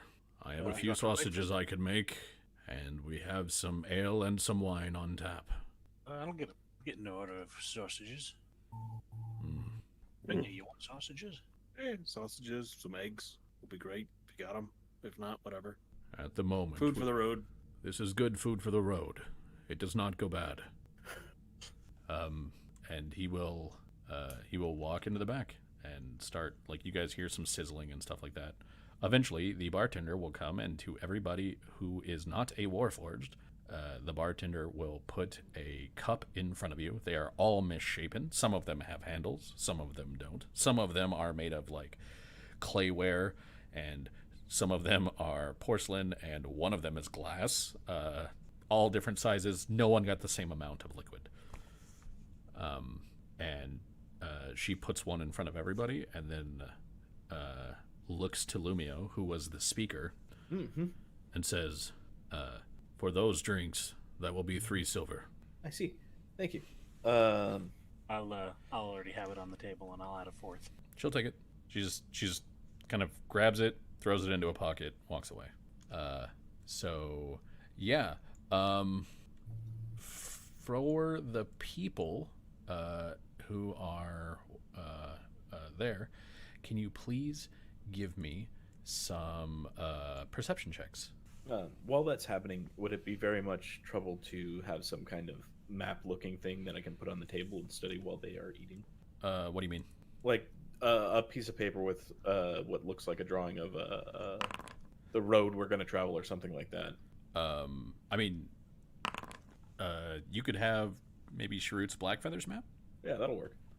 which is just like a small map of the city with like the roads in and out. Yeah, I just want something to kind of placehold what I would be doing in the bar still when I'm not eating or drinking. Okay. Ringer and Lumio, can you both give me a perception check? Hands. You Won't be a just good roll one. your dice and then shout pants. I said I cans. Oh. Won't be a good one. I thought you were like pants. 14. Is that not how you roll dice? You pants with proficiency, I guess. I think you need base proficiency in pants before that's actually a I mean, if there's one thing Ringer has. Okay, so Dandarin, Ringer, and Zeract. So there's a variety of sounds coming from this place, and there's a variety of smells too that are quickly kind of overpowered by the smell of the cooking sausage, which is like super thankful because the smells in here are not great. But for the 3 of you, some of the sounds that you hear are sort of those like the groans of the drunk or the hungover or the sick, and then some of the sounds that you hear sound like pained whimpers. Zeract, to you specifically, you were able to make out pained whimpers coming from the below you. Like you can your ears kind of twitch there for a second, and you cock your head, and it's coming from like here, just down. Mhm. So with that, I'm gonna go to outside group. Hey there, Ba-ba-da-ba. hey there, outside group. Sharut and Delian, the folks what are doing things. What would you like to do? Let's get our stealth on. Okay. Yeah, I think that's the thing we do. So the two of you are gonna go stealth around. Like, no, like these are open streets. Like you see people occasionally, like, and like, Oh, okay. Then I'd mosey around. yeah, like if You're you're, not to look conspicuous. I would say that's yeah. I mean, if you're getting to like if you come to this window and you're like peering in and you want to remain stealthy, that's one thing. But if you're just like, I'm walking down the street, like it's an open street. Oh, okay. Yeah. Then that's what I'll be doing. Okay. Just think- sizing up the joint. I think what Sharut will do is go in the opposite direction, and this is probably an alley right here, right? Way over here. So if it gets to the point where it's touching the edge of the grid, assume that building keeps going. So Okay. like this one right here, you could Mhm. you could walk around. But what I said earlier is like if it touches the edge, it keeps Yeah. going. So it keeps going for a while. Yeah, yeah. But is there any way I could go around this building and then towards the Yeah, back? You can or- do that. It'll just take you a little bit longer. Yeah, that's what I want to do. Okay. So okay, so you start going that way, and so I assume Dillian, you're going the other way. Yes. Okay. I will go with Sharut first. Sharut, you are up top, and up top you see a thing. I will show you. Oh, there we go. Sorry. Foundry was like, no, I'm going to do little flashy light show things. Up top, you see as you're coming around back, you see that there's a back door to this place. Or at least a door on the opposite side. Whether or not it's a back door, who knows? Might be a side door. You see a sort of cellar entrance, and then you see some more windows as you're going. Okay. When you get to about there, give me an awareness check. Awareness, you mean perception? Or sorry, yeah, perception check. I keep switching Hey. between game systems, and they always switch between awareness or perception as the skill name. Yeah, it's dumb. Yeah, like for some It it's is dumb. for some it's perception, for some it's perceiving, and for some it's like awareness. And then Why there would was you a, Athletics call is it usually always perceiving? athletics. Bluff Um, is bluff. I don't know why they need to change how you see so many times. well, that's Why like would you- some have intimidate, some have coercion, some have just persuasion, and persuasion covers everything. You know, Why would you ever use like the current tense? you use the current tense in games that want their skills to sound like active verbs. So like, what skill are you rolling for this? Well, I'm rolling shooting. So I roll shooting plus dexterity to do a thing, because what I'm doing with this skill right now is shooting. Okay. Yeah. Okay. So anyway, your perception. You notice a couple things. Number one, through this window right there, you can make out that this is a kitchen in here. You can also kind of hear some of the sounds coming from inside. There's some cooking happening. There's some like sort of groans of what you imagine are probably some drunks. But as you pass this door, you also hear some faint whimpers going on. Some like. But can you give me a stealth check? And this stealth check is going to be at a -5. Wahaha. -5. Yes. God. Fuck you and your stealth checks. Look at that. That's abominable. You didn't even break 20. Okay. So yeah, you're like walking by, and you sort of faintly turn your head towards this thing, and then keep moving on. And the ogre at the door, who kind of like threw you a slight wave, and then just got back to like watching, doesn't really seem to notice anything about you paying attention to stuff as you're going. And you keep going. You're just doing your thing, trucking along. Dillian. Yeah. Mr. Southside guy. You're moving along through the bottom and then going around the back, correct? I believe so. I'm essentially just trying to meet up with Sharut at like the apex. At like the northeast corner sort of thing? Yeah. Okay, cool. So can you please give me a perception check as you're going. Sure. Oh, see, that would have been wrong. There we go. Okay. I don't know if this is true or not. Does Delian speak Giant? Funny enough, it's actually one of the few languages he doesn't. That's amazing. Okay. Well, in that case, when you get to about here, and the dude is going to slowly move. There you go. When you get to about there, on the second floor, you hear someone talking, and what you hear them say is a word that you were told earlier, but you don't understand anything else that they say. Mm-hmm. So you hear like basically a lot of like rubber, Kringauer, rubber. Oh, okay. And that's it. Okay, so at least second floor, east side. You don't. Is, Yeah, you weren't able to make out anything about the message. You don't know if it's him that talked, though the voice was very deep. It was probably an ogre talking. Yeah, I'm just trying to pinpoint where I heard it. It was if you were on the second floor, it would have been coming from like this area. Okay, where? Right there. Thank you. So yeah, you'll hear it when you're there-ish. Okay. It's like Goblin, Cool. just louder. Yeah. So yeah, and then you get up here, and you can meet up with Sharut as Sharut sort of comes around. Cool. Did Dillian find anything? You could say you, but I get what you're saying.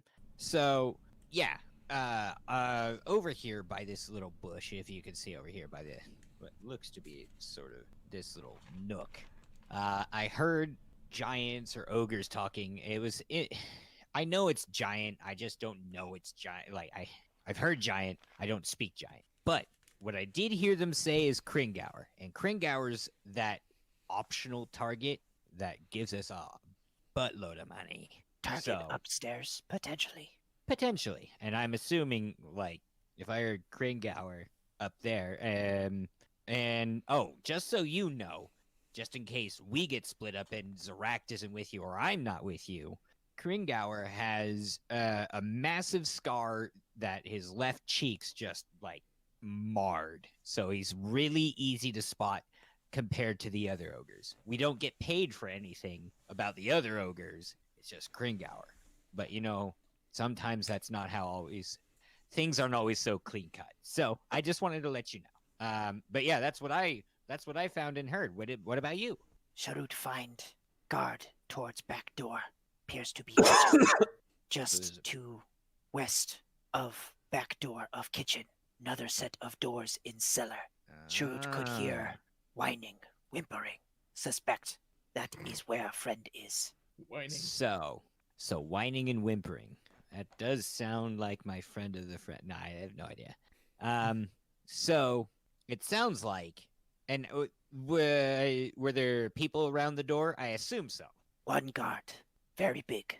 Well, to you and me, friend, basically everyone's big. Yeah, I'm assuming another ogre. Yes. Okay. Well, it's either I don't know if you and I can take that out, especially with without having a ruckus. But at least we know where.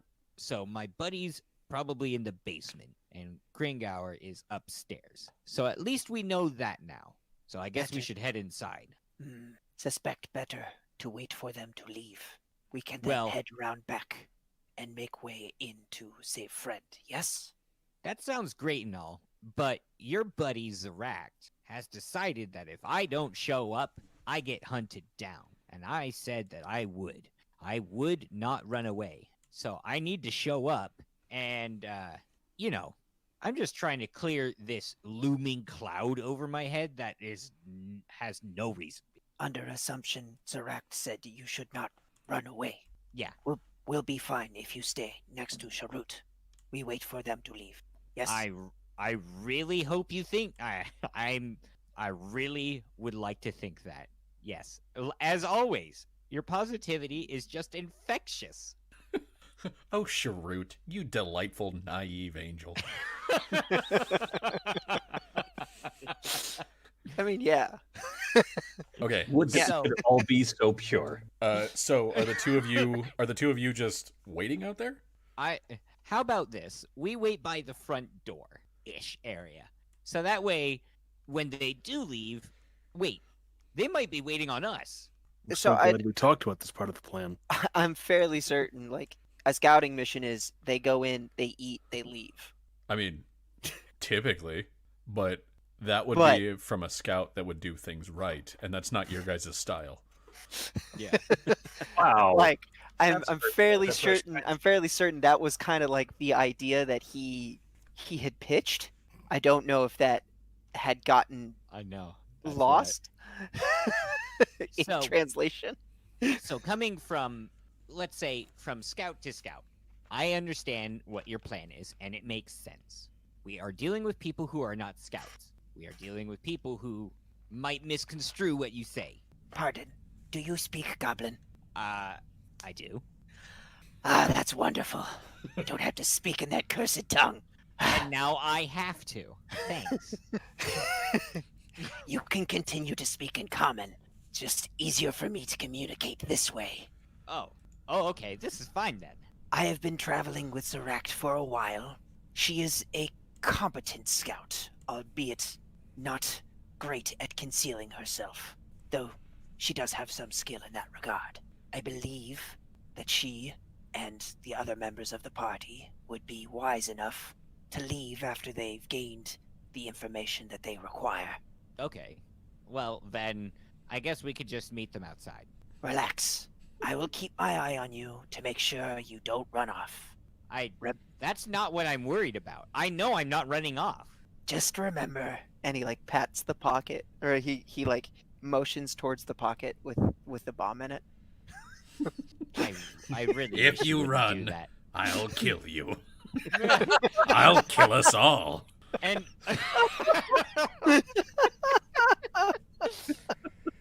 the part that I would find so amusing, Sharut goes, "Do you speak Goblin?" Yeah, I speak Goblin. Oh, thank Christ! And then you just start talking normally. Well, let me tell you the plan, fellow citizen.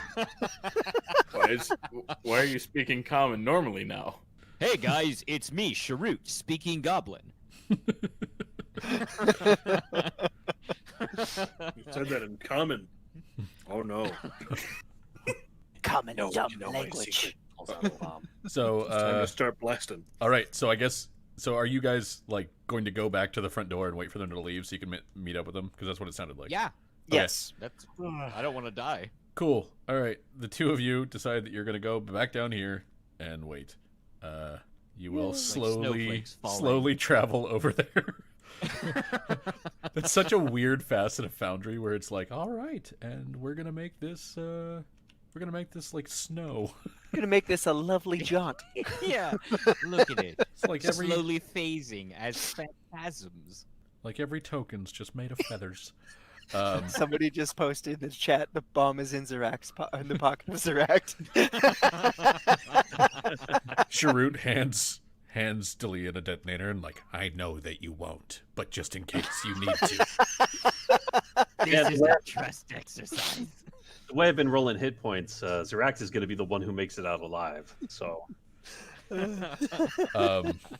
Okay, so let's see. Inside group, you guys are brought out some sausages. They are brought out still in the pan. There's about 20 of them. It seems like maybe this dude cooks for much, like, you know, for big groups of drunk people, and they all just all kind of pick out of the same pan. He doesn't put down anything to protect the table from this, which you can tell from the burn marks on the table. He just puts down a hot pan in the middle of the thing, and puts down a few, basically skewers like you would use a kebab for. So it's just a long metal pole with like 2 little fork prongs at the end. And you guys have some sausages if you want them. I will try the sausage. Do I need to make a fort save? You do, but it's very low. Please make a fort save. I will take my +2 against poison. That will work here, yes.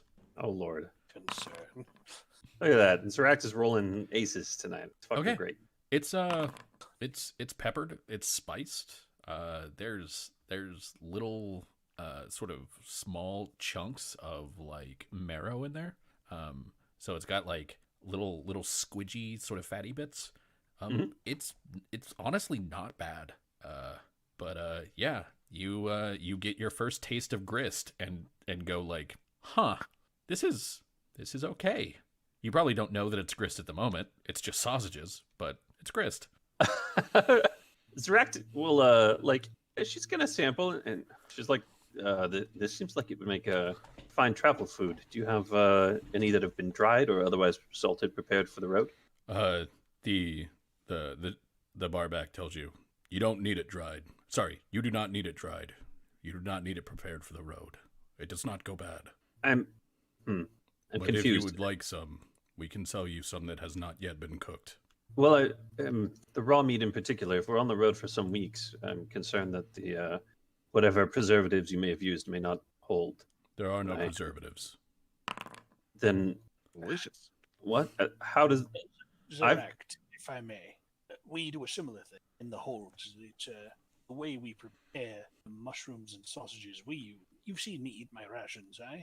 It's the yeah? same principle. I have sausages there. They're just prepared in such a way that they'll last for months. And And I'll just take another huge bite. the hobgoblin sort of shrugs and says, I cannot confirm nor deny the veracity of the dwarven statement, but ours will not go bad, but they cannot be eaten as they are. You will need to cook them first. The fire is important. Zrekt is confused, but she'll buy some. Like they're tasty, so Yeah. So for the plate that you have is going to be 3 silver for those 20, and he will sell you another 20 that are uncooked for an additional 3 silver if you'd like. yeah, absolutely, that's done. Yeah. That happened.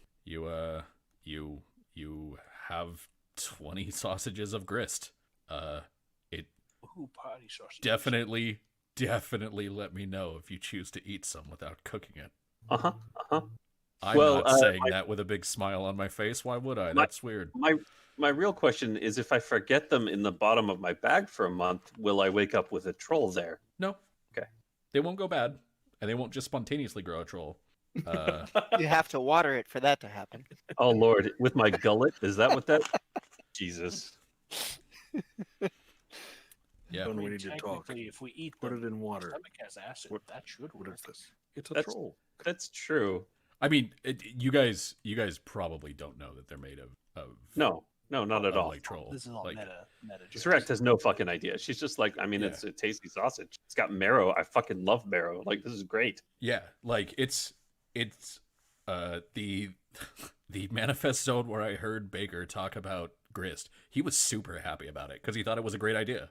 Because the whole concept of Droem is the rest of the nations don't really treat us the same way, and we're not good at their magic. So how do we make industry with our magic? Yeah. Trolls don't feel pain, and they regenerate very quickly. You can cut pieces off of them and turn it into food. So they just do. There's like trolls that work in grist factories just like shaving off their thighs all day. It's really fucking gross, but I think it's kind of great as a concept. Yeah. It's brilliant in the worst possible way. Yeah, basically. I mean, that. it's troll gut rope, but rations, right? Like, Yeah. it's the same fucking. Yeah. So, but yeah. So, you guys, you have your food, you have your drink. Was there anything else of note that you wanted? You do know, from what Sharut told you, that they do sell drugs here. If any of you are interested in like trying to approach them about that sort of thing, but otherwise, In my veins, sir. Please. Yeah, we'll just. I'll take a last look as we're leaving. Basically, see if I can more that stands out. yeah. Give me a perception check. Is there any unusual stonework? Basically, asking. No unusual stonework. This is a mostly wood building, like almost entirely. The only stone bits are used as like decoration. You hear some very, very heavy footsteps above you, like big and real loud. Okay, I make note of it. Okay, and okay, so I guess you guys are heading out. Meet up. Yes. All right, then I will grab the women again, and I will start moving them out. On the road again. All right. So yeah, when you guys get back to Ringers, erect, you coming? when you guys get back over behind this building to where Someone's you got guys to carry the sausage. to where you guys sort of normally are not normally to where you guys previously put together your plan. You find Delian and Charut there, kind of waiting in the eaves underneath a close by building, and yeah, the two of you see everybody come out. Cool. So, what do the numbers look like? 2. All right. I know that's a gross under-exaggeration. Well, they definitely got some big fellas upstairs. I heard them stomping around. Yeah, And, there's a lot of patrons, he says in quotation marks, in there. I know there's a bunch of ogres upstairs. I heard Kilgour being the optional target we have, and just in case we all get separated, I'm saying this just so we all know. Kilgour is the ogre with a giant scar on his left cheek. It'll make him stand out a whole lot easier. That's good. If Call we that out. if we take out other ogres, we hooray for us. But the one that they want gone is just him. So yeah, they were upstairs, and I heard it over in towards the where we are now. It's like the opposite, the kitty corner of that. And okay, inside, was it did you see? So ogres upstairs, obviously. What about in the main floor? Just the 2 hobgoblins, the bartender and the barback, and then a Okay. bunch of drunk patrons and hungover. Well, So bunch possibly of drunk patrons. They could just be Yeah, there. possibly. We'll put that in quotes. 2 hobgoblins, a unaccounted for number of ogres. We have ogre and I'm assuming hobgoblin there, and Charut says there's a ogre in the back, but there's also a trap door there or a cellar door, and he heard whimpering from that. So that's probably where our dude is. But upstairs is where the optional target is, so it's kind of a split. So how do you guys want to approach this? Charut thinks securing friend should probably be first. Do not know what is down in cellar. Yeah, that makes the most sense. Could Maybe. incapacitate or kill ogre towards back door. Likely draw attention of other troops. Draw them Mhm. through alley and through back door. Also potential of ogres on top floor jumping down. But That's a terrifying thought. Okay, so we could potentially funnel them, or we take out the ogre. I don't know if we find some way to distract, or just so we can get a one-up on him. We don't even need to necessarily kill him. We can incapacitate him somehow, some way. But I think the basement's probably the best, and that way we don't necessarily have to deal with a large amount of people all at once. I know you're all very capable. You guys have shown me that, but what's the point of doing that if we don't have to? Charut may be able to provide destruction. Destruction or distraction? With that bomb in your pocket, it's hard to tell. Well, with they bomb probably would just be have- both. That's what Oh. Charut recommend. That- Suggest. Please, So- please let me roll for the bomb's damage. Please, Crit fail. please, I beg no. of you. Oh no. And so my new character. I is, ask so so little. the bomb lands right here. Hang on. Yeah, the bomb lands right here. Oh, And Right where I aimed.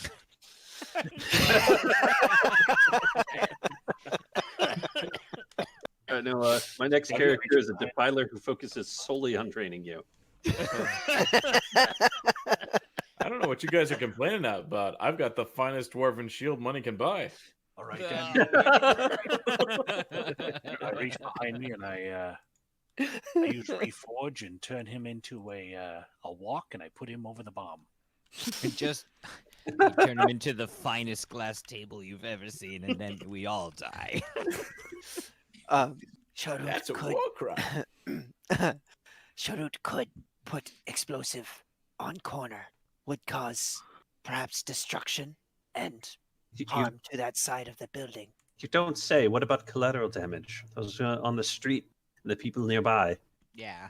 Not only that, that means now you're probably wanted by the city guard for, exploding a building and people. At a In minimum. Things. If you have better target or distraction, Sarut open to suggestion. Why do we need to pull him out here? Why can't we just simply sit and wait for him to leave and then corner him? Well, the problem being is probably they do a shift to guard sort of deal, and they'll just replace one dumb oaf with another one. No, I mean, can't we simply gather some information about his proclivities, where he goes, what he does, what does he do in his off time? Why can't we ambush him there? Why does it have to be here in the center of their capabilities? Issue is need to get friend out. Sure. Yeah, we're not talking about killing this other dude. We're just trying to get to the butt. Well, then let's just sneak downstairs and see what happens. Okay, like I agree. Dandrin, how good are you at sneaking? Zarak looks confused. We've already established that I am not. So now we have to find some way to, like, we could probably go down there. I'd rather us as a group go down there just in case there's something down there that the people who can sneak can't deal with. Mhm. And so that means, how do I, is it V or X or some such? X. You hold down X and then you left click. Okay. That means this ogre over here who's basically guarding this cellar door, we need to get rid of somehow. Reason why Sarut suggests distraction. We have some sausages. I mean, that might just work. Not Never met a guard that turns down free food. That's all I'm saying. And ogres are generally dumb. I just paid for these. We can get more. They're probably not the best, and they're probably made of like. They're not bad. No, they're quite good actually. I thought they were not terrible. Definitely worth taking along for the road. I think. Yeah. Okay, Do you cool. know what's in them? Bone marrow, which is Meat. Yeah, quite good. Some spices. There's a hint of pepper. I think is quite nice. Every day we stray further from God. Travis has been waiting to say that for 3 weeks. Have you ever quoted a meme in the middle of a D&D game? Would you like to? I cast the most powerful spell. Time to meet God. So basically, let's use those sausages. We'll get different sausages. I'm telling you, there are better sausages. Fine. That's- I'll hold you to that. That's fine. I'd rather you eat better food than what you're just touting off as good food. A strange reaction. I'm concerned about how involved he is with this. It's Boween raises an eyebrow, drops the sausage she was daintily picking at. Just so many questions. He's not forthcoming. All right. So, it sounds like what you guys are going to do is try to storm the cellar. However, it's late, so I will put it to the group of, do you want to do that tonight? Or would you like to do it next week? Like, I am going to recommend we do this next week. Okay. I agree. I think this is a nice cutting point. Yeah. All right. So the group has sort of scouted out the location, and then next week they can try to save Yelphus from Dusk. Yep. Sounds good. Yeah. Heroes we are. Yeah. Heroes is questionable. What was it? Heroes. Shut up. I mean, Guys, what about the collateral damage? Oh yeah, the collateral damage. yeah. Hey, it's owned by a street gang. It's fine. The collateral damage. We're gonna earn that wagon's name. That's right. I did not make war crimes for either reasons. Yeah. The My God. I thought you were saying that you should stick it to this corner of a building that's not even their building, and I was like, No, why? no. Why No. would you do that? I was like, why Wanton would I suggest that? destruction. That makes no sense. That's why I was confused. Like, if you stick it to this corner and you're like, yeah, it'll blow up their building and probably light it on fire. No, and was gonna be I was like, using the X button. I was like, we could put it at this corner, and that would probably like get both the attention of the dudes upstairs and this ogre here. I mean, yeah, maybe. Um, I mean, But that could put them all on high alert too.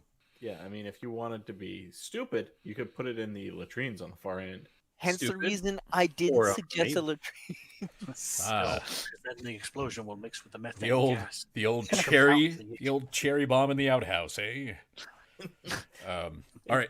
There's So, shit everywhere. we will see exactly how this travesty goes off next week. You invoked his name.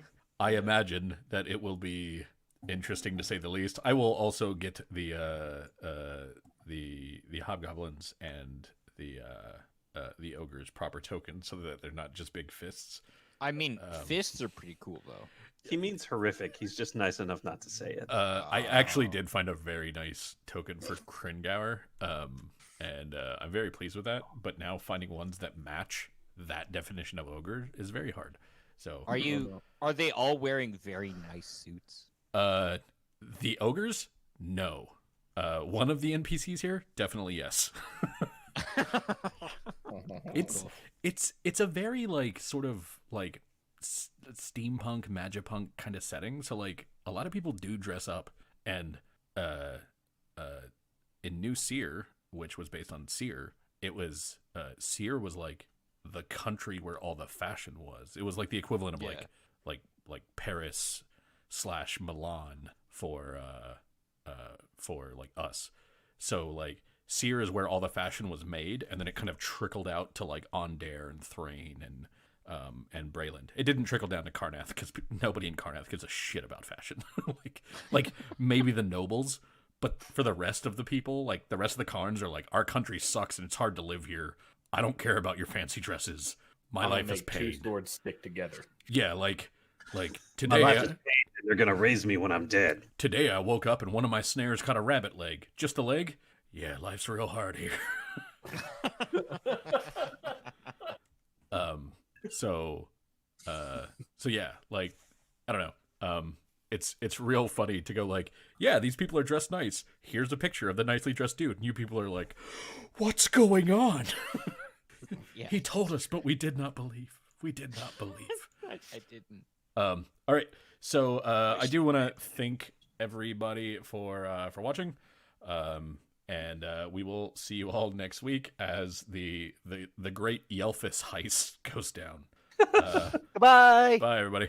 Bye now.